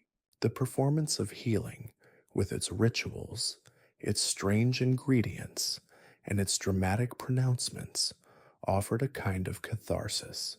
It was a way of confronting the terrifying reality of disease with a blend of grim determination and perhaps a touch of dark amusement. The sheer resilience of individuals who endured these often agonizing or grotesque treatments, only to express gratitude for any minor improvement, speaks volumes about the human capacity for adaptation and hope in the face of profound suffering. This grim gratitude, born from the ashes of near fatal experiences, highlights the psychological fortitude that allowed people to find moments of light, even in the deepest shadows of medieval medical practice. The outrageousness of the remedies, rather than undermining the patient's hope, often amplified it, creating a deeply human drama played out on the stage of the sickbed, where the stakes were life and death, and the performances were as unforgettable as they were often terrifying. The sheer theatricality was further amplified by the context in which these treatments were administered. The patient's home, often dimly lit and crowded, became a stage. The healer, whether a learned physician or a local wise woman, took on the role of the protagonist. The ailments themselves, often poorly understood and vividly described, were the dramatic conflicts. When dealing with something as terrifying as epilepsy or the falling sickness, the medieval physician might resort to remedies that were as much about controlling the perceived spiritual or demonic influence as about treating the physiological symptoms. The application of live creatures to the skin, for instance, or the ingestion of substances believed to have potent protective qualities, were common. Imagine a patient writhing in a seizure, and the healer, with a mixture of dread and determination, approaching with a wriggling eel, intending to place it upon the patient's chest, believing it would absorb the affliction. The sheer visual impact of such an act, the primal fear it might invoke in both the patient and any observers, transformed a medical intervention into a primal struggle against unseen forces. The gratitude, when the seizures lessened, was not merely for the cessation of symptoms, but for the perceived triumph over a dark, encroaching power. This gratitude was earned through immense suffering and an almost theatrical confrontation with the unknown. The grim acknowledgement of a patient's survival, even after enduring such bizarre trials, often led to a profound sense of relief that bordered on the ecstatic. After a prolonged illness or a particularly harrowing treatment, the return of strength, the clearing of a fevered brow, the simple act of regaining an appetite, these were monumental victories. The gratitude expressed was not just for the physician's efforts, but for the sheer, improbable fact of continued existence. This was particularly true for those who had faced life-threatening conditions. A peasant who had survived a violent fever, or a craftsman who had recovered from a near-fatal wound, would feel a depth of gratitude that transcended mere politeness. It was a soul-deep appreciation for a second chance, often acquired through remedies that to our modern sensibilities seem more like acts of faith or desperate gambles than medical science. The dark humor, then, often resided in the acknowledgement of the sheer absurdity of it all. The patient, upon recovery, might recount the tale of their ordeal, the bizarre concoctions they had ingested, the agonizing procedures they had endured, and in the telling, find a dark amusement in the sheer unlikelihood of their survival. It was a way of processing trauma, of reclaiming a sense of control by transforming a terrifying experience into a narrative, albeit one laced with the grotesque.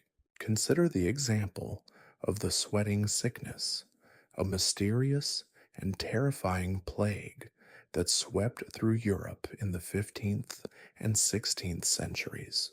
Characterized by sudden onset, intense sweating, and rapid death, it left physicians baffled and terrified. Treatments ranged from the cautious to the downright insane. Some advocated for immediate bleeding, others for complete abstinence from drink, while still others recommended vigorous exercise to induce even more sweating, a practice that, to our modern understanding, would have been catastrophic.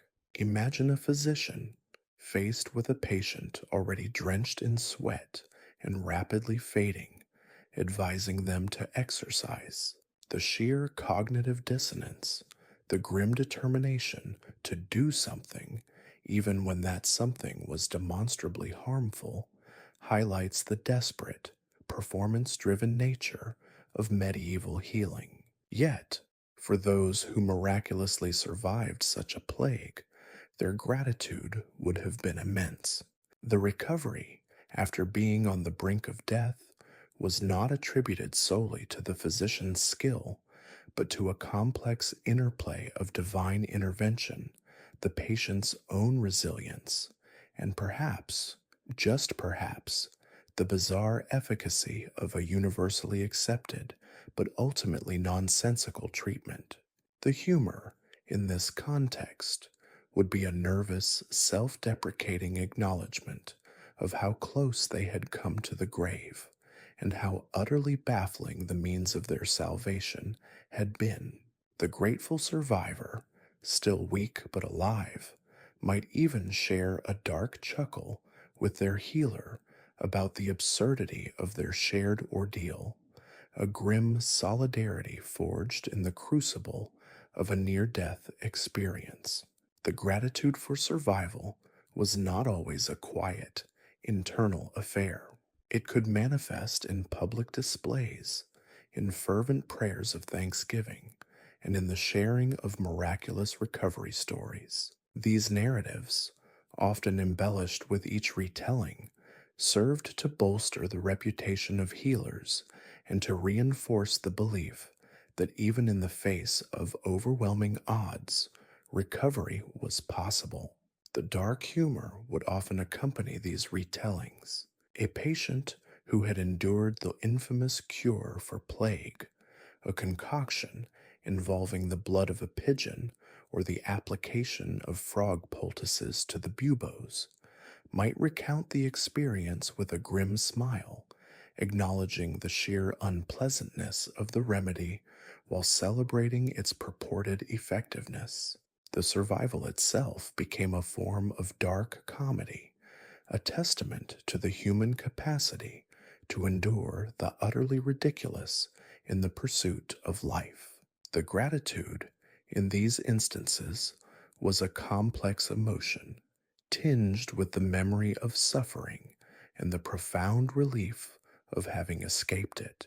It was a gratitude for life, yes, but also a gratitude for the sheer, improbable resilience of the human body and spirit, capable of weathering storms that seem designed to break them.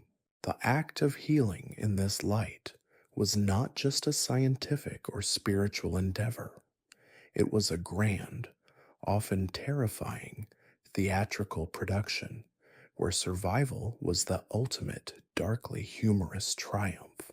The patient, once recovered, became the storyteller, reenacting the trials and tribulations of their illness, often with a wry smile that acknowledged the absurdity of it all, a testament to their grim gratitude for simply being alive. The air in the operative chamber, or what passed for one, was thick not with antiseptic fumes, but with the palpable scent of fear and the metallic tang of anticipation.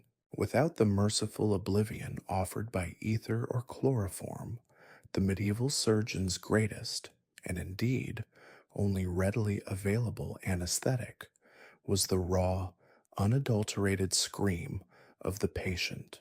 This was not a matter of choice, but of grim, unavoidable necessity. Strapped down with leather thongs, that unfortunate soul awaiting the bite of the steel was as conscious and aware as a lamb on the butcher's block. The barber surgeon, his hands steady from years of practice with razors and bleeding knives, would approach with instruments that gleamed dully under the meager light, each one a harbinger of a pain so profound it threatened to shatter the very fabric of sanity. The moment the blade met flesh, or worse, bone, the silence would shatter. It was a primal sound, ripped from the deepest well springs of the human body's terror, a torrent of sound high pitched and ragged, would erupt, a desperate, involuntary protest against the violation. These were not the polite whimpers of a child receiving a vaccination, but the full throated, soul wrenching cries of a being subjected to unimaginable agony. Imagine the keen of a hawk, amplified 1,000-fold, laced with the guttural despair of a man witnessing his own dismemberment. This sonic assault was the only buffer between the patient and a complete mental breakdown, a last-ditch effort by the body to expel the overwhelming sensory assault. Consider the amputation of a limb. The saw, often coarse-toothed and blunt, would begin its agonizing work. Each pass, each grating scrape against bone, was met with a fresh wave of screams. They would rise and fall, sometimes a sustained shriek of unbearable torment, at other times punctuated by gasping breaths and choked sobs. The surgeon, accustomed to this auditory backdrop, would likely not flinch, his focus solely on the swiftness of his task. Yet, even the most hardened practitioner could not entirely ignore the sheer force of the sound, a testament to the human spirit pushed to its absolute limit. This was the sound of a body being systematically undone, of nerves screaming their defiance, of muscles tearing. It was the soundtrack to survival, a horrifying lullaby sung by the afflicted. The echoes of these screams would linger, not just in the immediate vicinity, but in the minds of those who heard them. They served as stark, brutal reminders of the precariousness of life and the extraordinary fortitude required to cling to it. For the surgeon, the screams were both a necessary consequence of his work and a constant reminder of the stakes involved. For the onlookers, perhaps family or friends, they were a source of profound, gut-wrenching empathy, a vicarious experience of the patient's torment. This shared ordeal, amplified by the raw vocalizations of the patient, created a bond of sorts, a grim communion forged in the crucible of pain. The screams were more than just an expression of pain. They were an unintended consequence that defined the very nature of medieval surgery. They were the only signal the body had to communicate the depth of its suffering, the only way to perhaps momentarily distract the mind from the brutal reality. In a strange, twisted way, the volume and intensity of the screams might even be seen as a measure of the procedure's success in the eyes of the patient. The louder the scream, the more aggressively the problem was being addressed. This is, of course, a deeply unsettling perspective, but one that sheds light on the grim pragmatisms of the era. The absence of anesthesia rendered the patient's voice the most potent, albeit involuntary, tool in the medical arsenal. The psychological toll of such procedures was immense, not just on the patient, but on the entire community that witnessed or heard of them. The screams were not confined to the operating theater. They would carry out into the streets, a disquieting reminder of the ever-present threat of injury and the brutal methods employed to combat it. This constant exposure to the sonic manifestations of pain could paradoxically desensitize some while deeply traumatizing others. Yet, for those who had to undergo such ordeals, the screaming was an unavoidable part of the bargain, the price of a chance at life.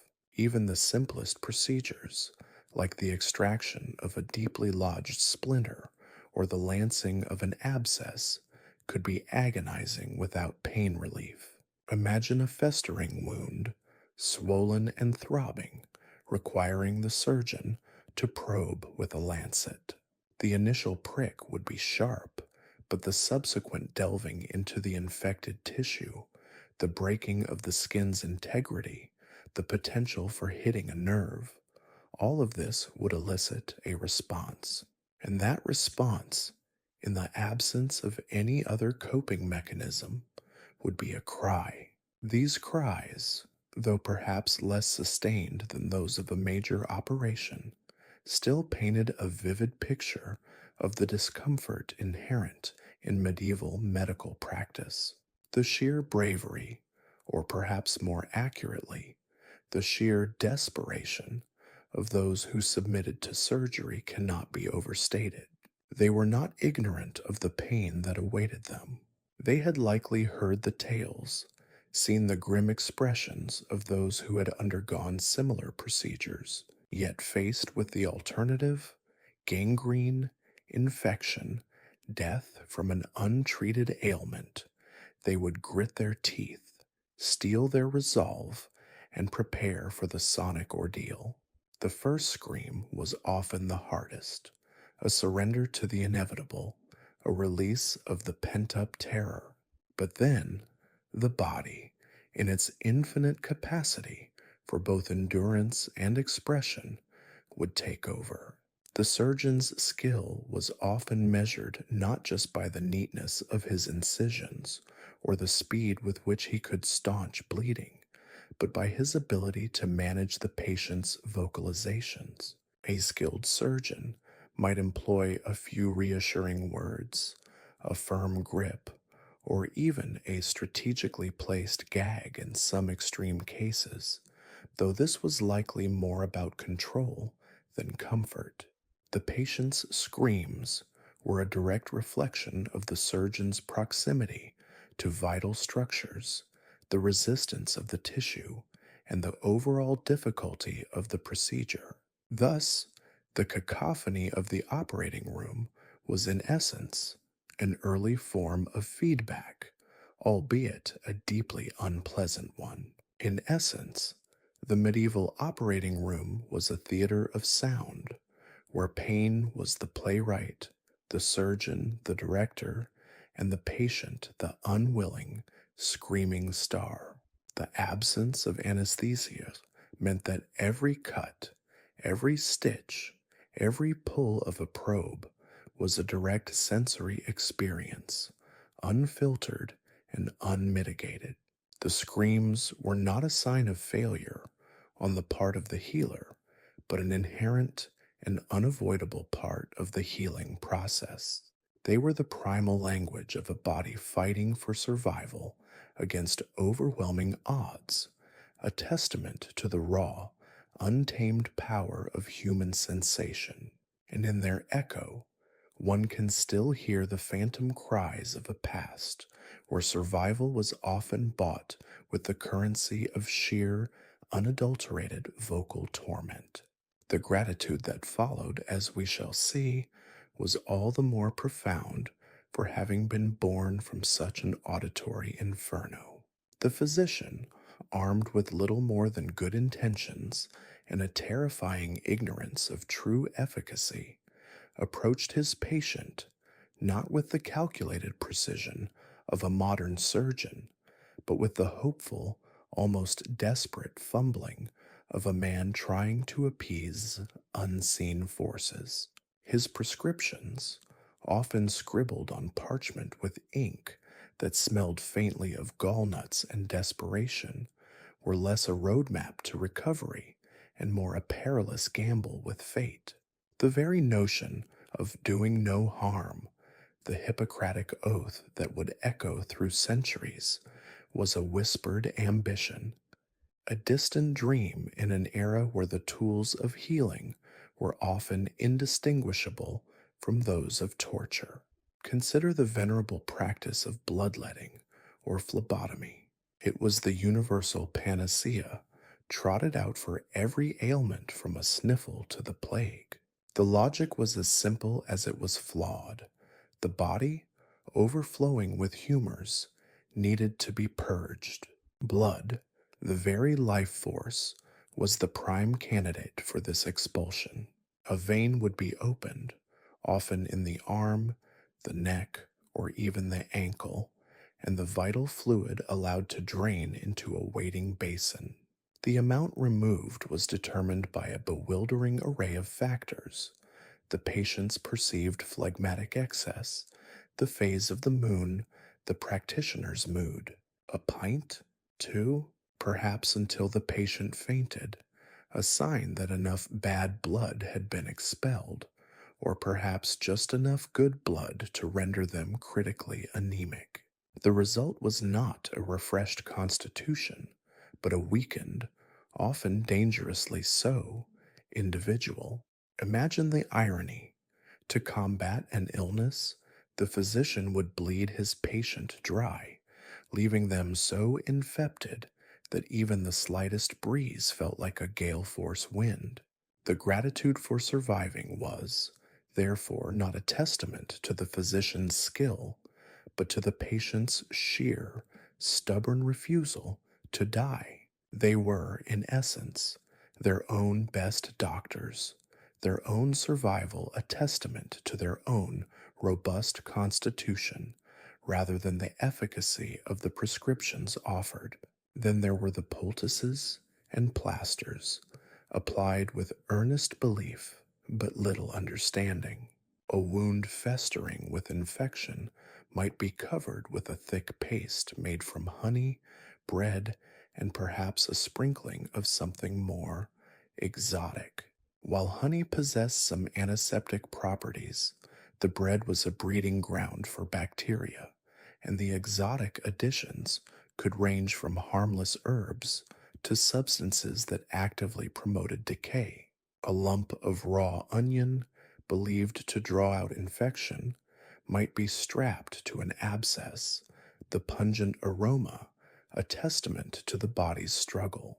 While the onion might indeed create a localized irritation that drew blood to the surface, it also provided a moist, nutrient rich environment for bacteria to thrive, potentially deepening the infection. The medieval physician, observing the pus drawn to the surface, would declare the poultice a success, oblivious to the microscopic war raging beneath. The drawing out was not the expulsion of disease, but the amplification of its presence. The realm of internal remedies was even more fraught with peril.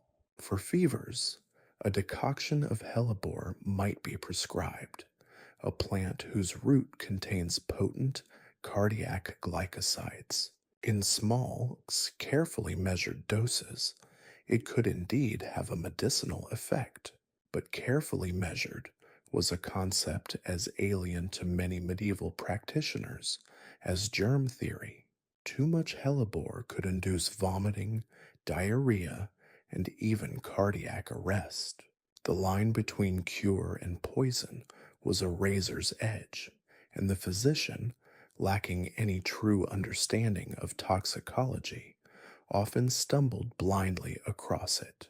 Opium, too, was available and used for its pain relieving properties. Yet the dosage was a crude approximation, and addiction was a risk that went unacknowledged, the user simply experiencing temporary respite from their suffering, unaware of the subtle chains being forged. The pharmacopoeia of the time was a macabre collection. Mercury was a common treatment for syphilis, a disease whose very name conjures images of a grim, inescapable fate. Mercury, a heavy metal, is highly toxic. While it could indeed kill the spirochetes causing syphilis, it also ravaged the patient's body, causing neurological damage, tooth loss, and a host of other debilitating symptoms. The cure, in many ways, was as brutal as the disease. Imagine the patient, racked with the pox, submitting to a regimen of mercury pills or salves, their mouth becoming a ruin of bleeding gums and loose teeth, their skin breaking out in a rash that was indistinguishable from the very disease they were trying to eradicate. Their recovery, if it came, was a Pyrrhic victory, a life salvaged from the wreck of their own physiology. Antimony, another common ingredient, was a double edged sword. Its compounds could induce vomiting and purging, seen as beneficial for expelling illness. However, they were also incredibly irritating to the stomach and intestines, and in higher doses could lead to severe dehydration and electrolyte imbalance and hastening death rather than averting it. The physician, witnessing the violent expulsion of bodily fluids, would often see this as a sign that the treatment was working, the patient literally throwing off the illness. The reality was that they were simply throwing off their own life force, the cure draining them of the very strength they needed to recover. The administration of such remedies was often shrouded in ritual and superstition. A specific incantation might be recited as the potion was stirred, or the herbs gathered under a particular astrological alignment. These rituals, while perhaps offering psychological comfort to both physician and patient, did nothing to alter the inherent danger of the substances themselves. The faith placed in these practices, the fervent belief that a specific herb or a chanted word held the key to life, was a powerful force, but it was a faith often misplaced, a hope built on the shifting sands of ignorance. And then there were the quacks and charlatans preying on the desperate. These were the peddlers of miracle elixirs, the purveyors of snake oil, or rather, equally dubious animal parts ground into powders, promising cures for everything from baldness to the Black Death. Their methods were often less about traditional practice and more about flamboyant presentation and audacious claims. They offered a seductive alternative to the grim realities of established medicine, a beacon of false hope in a sea of suffering. The patient, weakened by illness and desperate for any relief, was a ripe target. They might be persuaded to ingest tinctures brewed from unknown roots and animal organs, or apply salves made from the fat of creatures that had met gruesome ends. The aftermath was usually predictable: further illness, financial ruin, and a reinforced, albeit bitter, understanding of the perils of misplaced trust. The patient's own resilience was, therefore, the most potent medicine in the medieval pharmacopoeia. A strong constitution, a robust immune system, a sheer will to live. These were the true guardians against both disease and its often more dangerous remedies. To survive a medieval illness was often an act of defiance against the very medical establishment meant to aid them. It was a testament to the body's inherent ability to heal, an ability that often had to fight against the clumsy and sometimes lethal interventions of its supposed saviors. The physician would nod sagely, attributing the recovery to his skillful management of the humors, while the patient, perhaps a little paler and significantly weaker, simply felt a profound and overwhelming sense of relief that the doctor had for once not managed to do them irreparable harm. The gratitude, in this context, was not for the cure, but for the survival despite the cure. It was a dark, ironic gratitude, born from the constant gnawing awareness that the prescription itself was as much a threat as the disease it promised to vanquish. The physician's touch, meant to mend, often felt more like a brush with death, a chilling reminder that in the medieval world, the line between healer and executioner was more often than not alarmingly blurred. The physician would pack up his files and his grimly determined expression, leaving behind a patient who by all accounts should have been on their deathbed. Yet, here they were, breathing, perhaps even sitting up, albeit with a tremor that spoke of more than just the lingering illness. A pallid hue still clung to their skin, a testament to the recent ordeal, but the vital spark, the obstinate refusal to be extinguished, flickered defiantly. And in that flicker, there was gratitude, a peculiar, warped gratitude, born not of a miraculous cure, but of a profound relief that the cure itself hadn't been the final blow. Imagine the scene: a medieval cottage, dimly lit by sputtering candles, the air thick with the scent of herbs, sweat, and a pervasive undercurrent of fear. The patient, having endured the brutal ministrations of the local wise man, or perhaps even a learned physician, lay in their straw stuffed mattress. The treatment, whatever its nature, a particularly vigorous bleeding, a blistering plaster of dubious origin, or a potion that tasted alarmingly of marsh mud and regret, had been nothing short of an assault. Yet, when the physician finally rose to depart, the patient, with a weak but perceptible nod, might offer a mumbled thanks. This was not the grateful acknowledgment of a symptom eradicated, of pain banished, but a hollowed out echo of relief. They had survived the medicine. They had, by some Herculean feat of resilience, outlasted the cure. This wasn't a matter of passive acceptance. It was an active, if weary, embrace of existence. The medieval mind, steeped in faith and folklore, often saw illness as a test, a divine trial. Recovery, therefore, was not solely the result of applied science, or what passed for it, but a sign of God's favor, or perhaps a reward for enduring suffering with piety.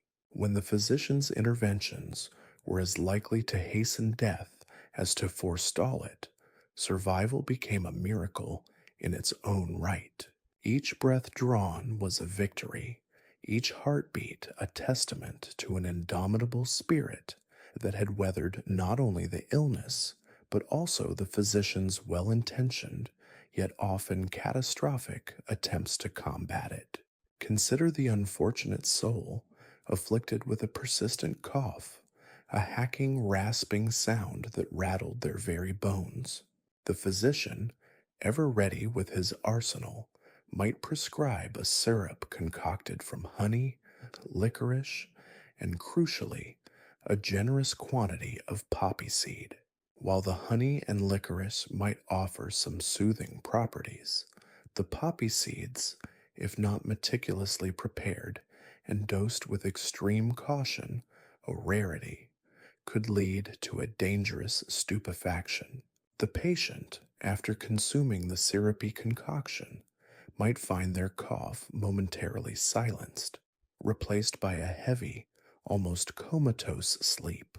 In their stupor, the coughing fits would cease, and the physician, upon his next visit, would be met with a relieved sigh and a declaration of success. The patient, emerging from their daze, would express profound gratitude for the respite, the blessed quietude. They wouldn't question the fog that had descended upon their mind, the lingering lethargy that clung to them like a shroud. The absence of the hacking cough, however temporary, however induced by a near overdose of soporifics, was enough. They were grateful to be alive, and grateful that the physician had, at least for a while, stilled the relentless clamor within their chest. The lingering side effects, the dry mouth, the hazy vision, the general feeling of being unwell, were simply the unfortunate yet accepted price of temporary peace. Or think of the agonizing ordeal of a festering wound, perhaps from a clumsy fall or a poorly aimed arrow. The medieval approach to such injuries was often a vigorous cleaning, sometimes with strong wine or urine, believed to have antiseptic properties, followed by the application of a poultice. This poultice might consist of bread soaked in milk, mixed with crushed herbs, and perhaps a dollop of animal fat. While the intention was to draw out the infection, the reality was often a damp, warm breeding ground for further microbial proliferation. The wound, after days of this treatment, might indeed appear to be drawing, producing pus, the visible manifestation of the body's fight. The patient, witnessing this expulsion of viscous fluid, would often feel a surge of hope. They would thank the healer for drawing out the badness. They were grateful that the wound wasn't simply festering in silence, that there was some visible sign of the purging. The fact that the poultice itself might have introduced new contaminants, or that the drawing out was essentially the wound weeping profusely due to irritation and bacterial overgrowth, was a nuance lost in the immediate relief of perceived progress. The patient was grateful for any indication that their body was, in some way, fighting back, and the healer, by facilitating this messy, often counterproductive process, was lauded. The sheer fortitude required to navigate medieval healthcare is staggering. Patients were not passive recipients of care, they were active participants in their own survival, their resilience often the most potent medicine. When a physician prescribed a treatment that left them weak, disoriented, or in even greater discomfort than before, the instinct was not always to blame the healer. Instead, the focus often shifted to the innate strength of the individual. I have a strong constitution, they might declare. That is why I have endured this. This internal narrative, this assertion of personal fortitude, allowed them to maintain faith in the system, or at least in the people who operated it, even when the outcomes were so precarious. The mental gymnastics involved in maintaining this gratitude are a testament to the human capacity for adaptation and self preservation. Faced with a stark reality where medical knowledge was nascent and often more harmful than helpful, individuals developed coping mechanisms. Gratitude became a shield, a way to process the disquieting truth that their recovery was less about the physician's expertise and more about their own body's stubborn refusal to succumb. It was a necessary illusion, a way to maintain social order and trust in a world where such trust was a gamble. If one were to acknowledge the ineffectiveness, or worse, the harmfulness of the medical practices, it could lead to despair, to a loss of faith in the very institutions that were supposed to offer solace. The physician, too, was caught in this intricate web of expectation and reality. Their own understanding was limited, their tools crude. They believed with genuine conviction in the efficacy of their methods, honed by tradition and the occasional anecdotal success. When a patient recovered, they saw it as confirmation of their skill, a validation of their years of study and practice. The gratitude they received, therefore, was not entirely unearned in their own eyes. They were performing their duty, offering the best knowledge and remedies available. The fact that those remedies were often a hair's breadth away from being outright poisons was a detail that, for the most part, remained unexamined. They would nod sagely, accept the thanks with a humble bow, and perhaps attribute the patient's survival to the balance of humors they had so carefully, albeit inaccurately, assessed. This creates a fascinating paradox. The physician, in his ignorance, often did little to directly aid his patient's recovery, yet he was the recipient of profound gratitude.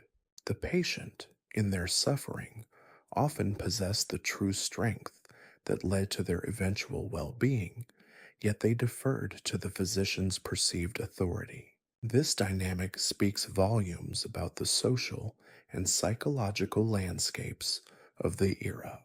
Gratitude was a currency of social interaction, a way to smooth over the rough edges of a brutal reality.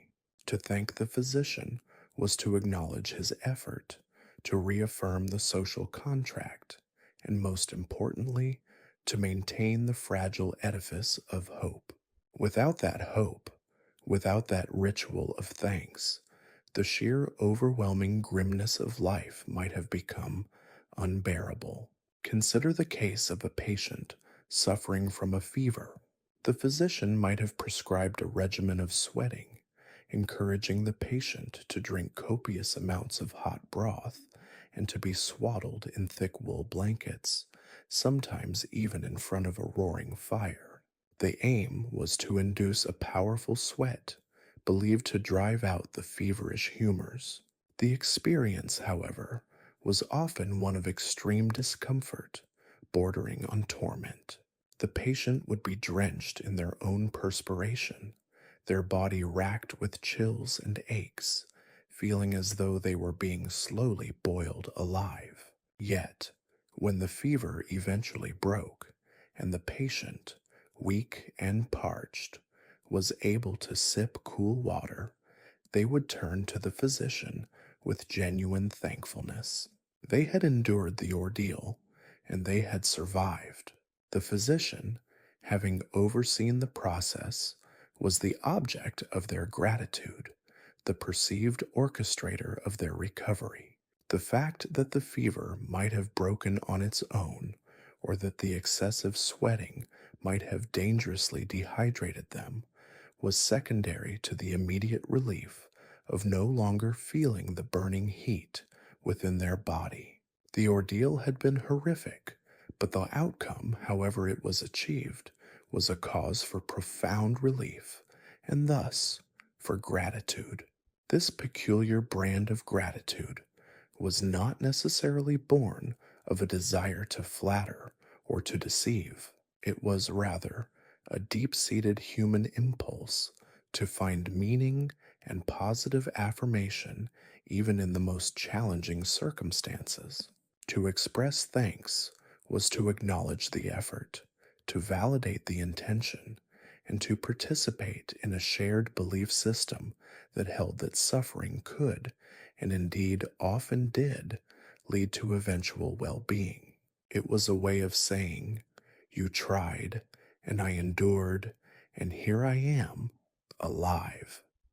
This was, in its own grim way, a powerful affirmation of life, a quiet rebellion against the forces that sought to extinguish it. The narrative of medieval medicine, therefore, is not simply one of ineffective treatments and unfortunate outcomes. It is also a story of human resilience, of the remarkable capacity to find light in the deepest darkness and to express gratitude even when the object of that gratitude is as flawed and as fraught with peril as the treatments themselves.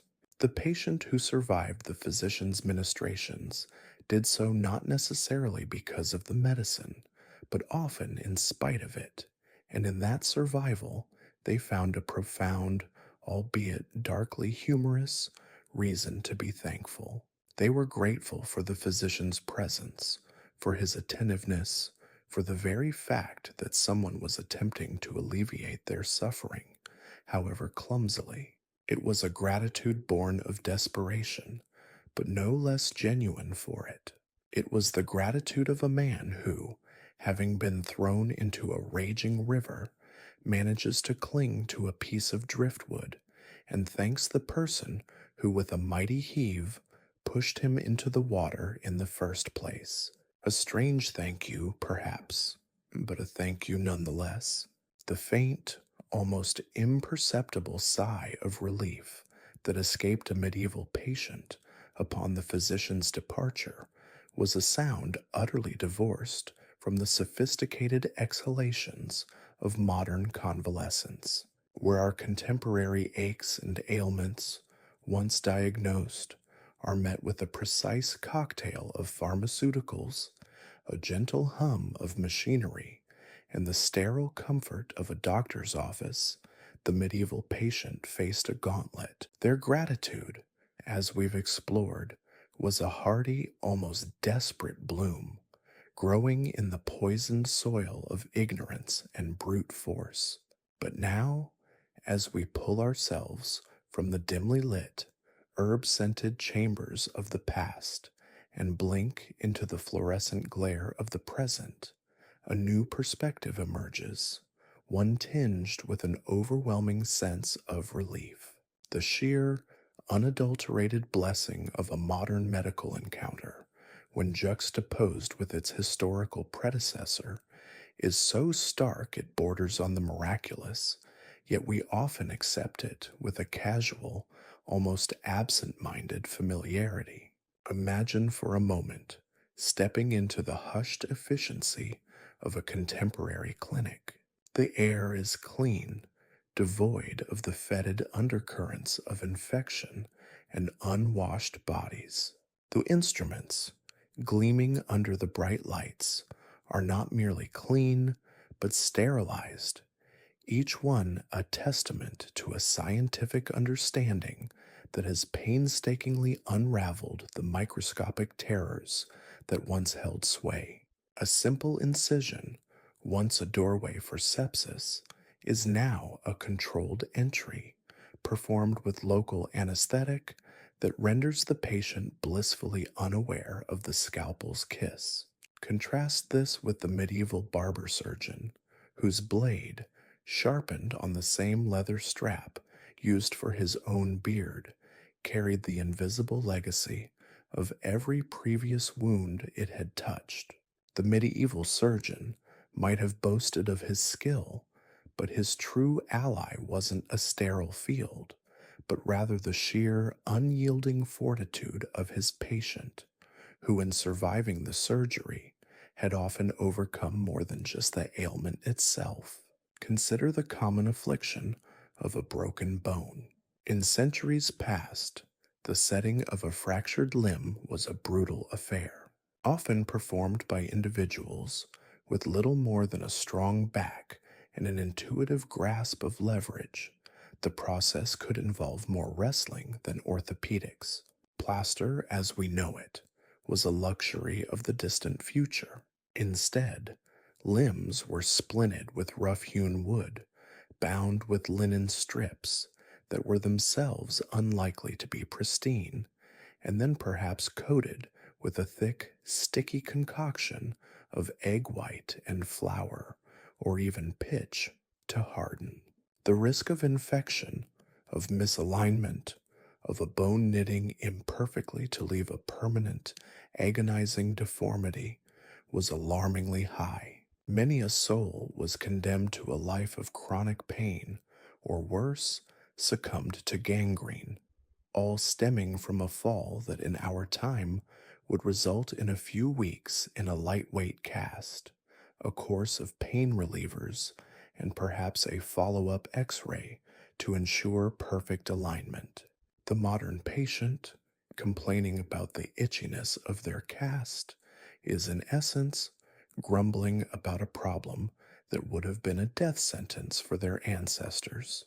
The evolution of pain management alone is a testament to this modern blessing. Where once the primary recourse for severe pain was a potent tincture of opium, administered with a heavy hand and a prayer, today we have a nuanced pharmacopoeia. Nerve blocks, epidurals, patient-controlled analgesia. These are not just medical advancements. They are acts of profound mercy. The agonizing pain of childbirth, a trial that often drove women to the brink of madness and sometimes beyond, can now be managed with an epidural, allowing for a more present and less traumatic experience. The medieval mother, facing the same ordeal, relied on stoic endurance, the occasional swig of wine, and the fervent hope that the midwife's steady hands and whispered incantations would be enough. The gratitude of a woman who had just navigated the inferno of labor without the benefit of modern anesthesia was not a hollow echo.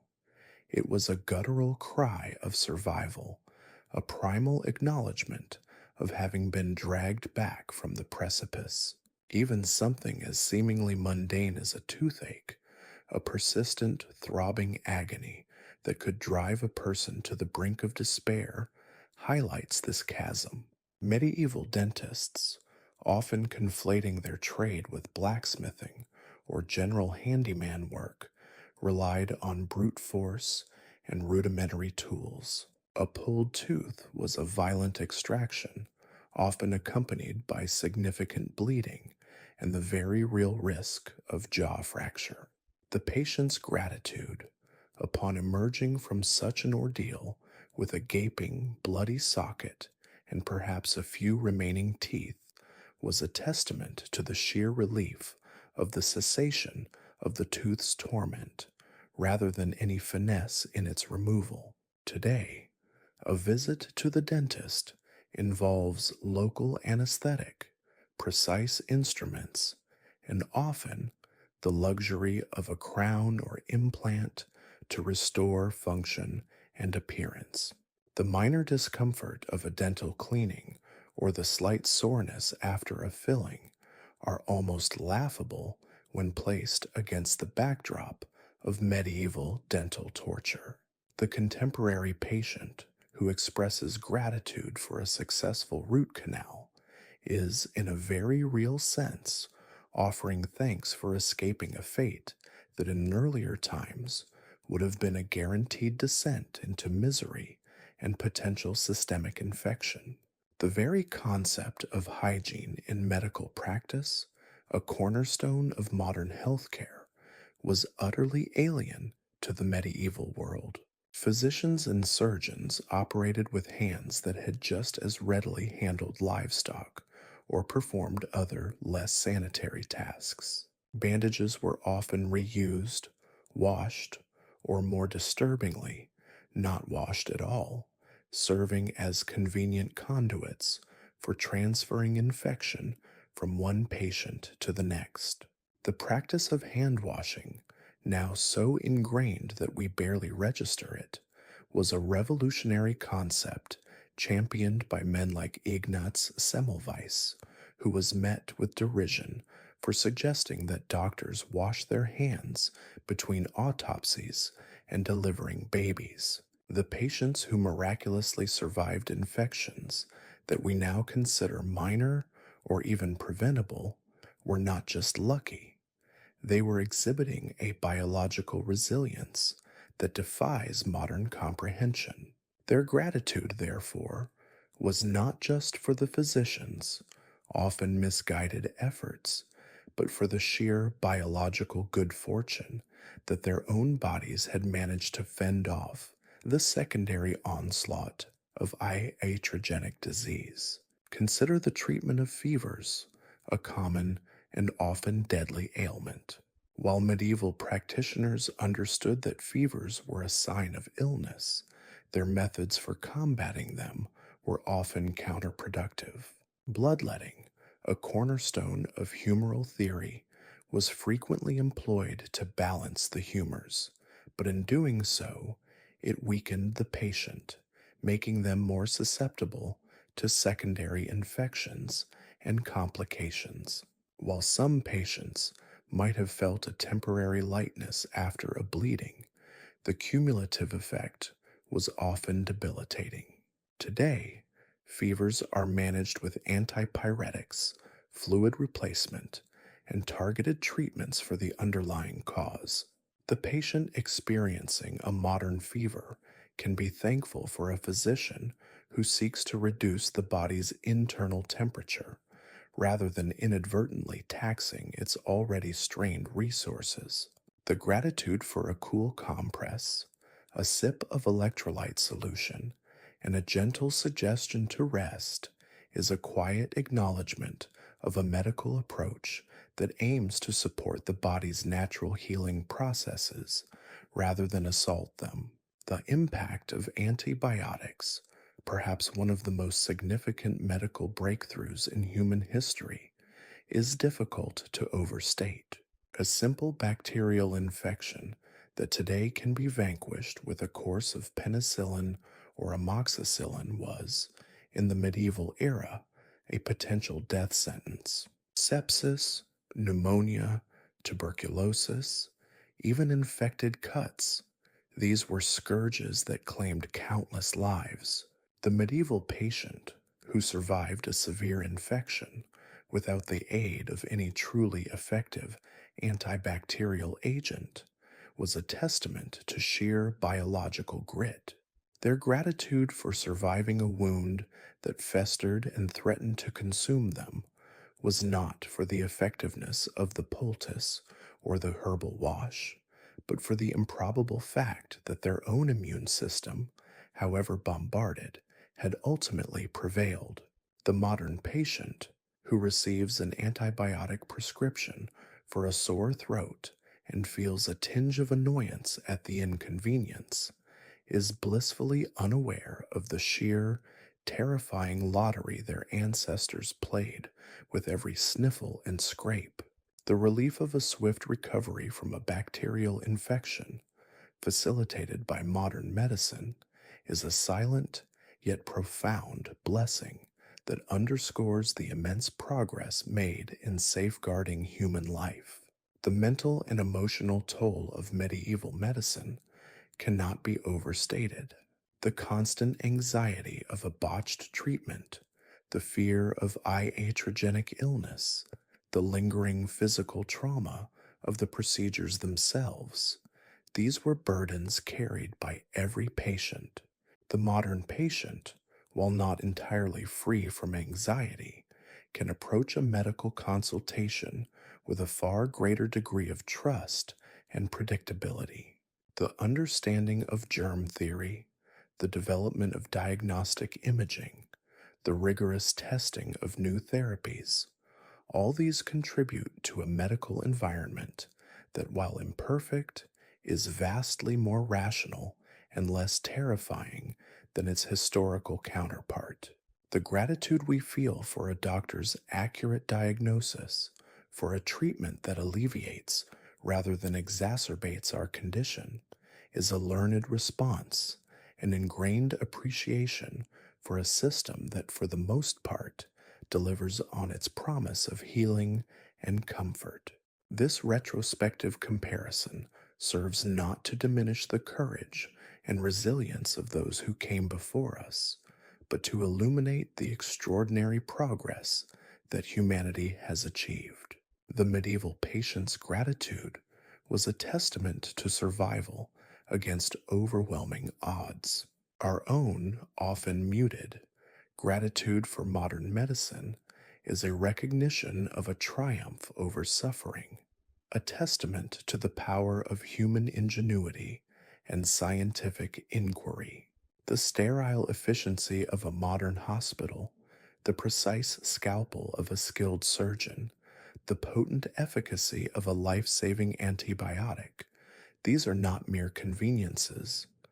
They are the hard-won spoils of centuries of struggle, of trial and error, of a relentless pursuit to understand and conquer the ailments that have plagued humankind. To walk into a doctor's office today, to be treated with respect, with knowledge, and with a genuine intent to heal, is a privilege that would have been utterly unimaginable to our ancestors. It is a blessing so profound, so pervasive, that we often forget to acknowledge its sheer, miraculous existence. The darkly humorous gratitude of the medieval era, born from surviving the cure, has thankfully been, for the most part, replaced by the quiet, profound gratitude of a world where medicine, at its best, truly heals.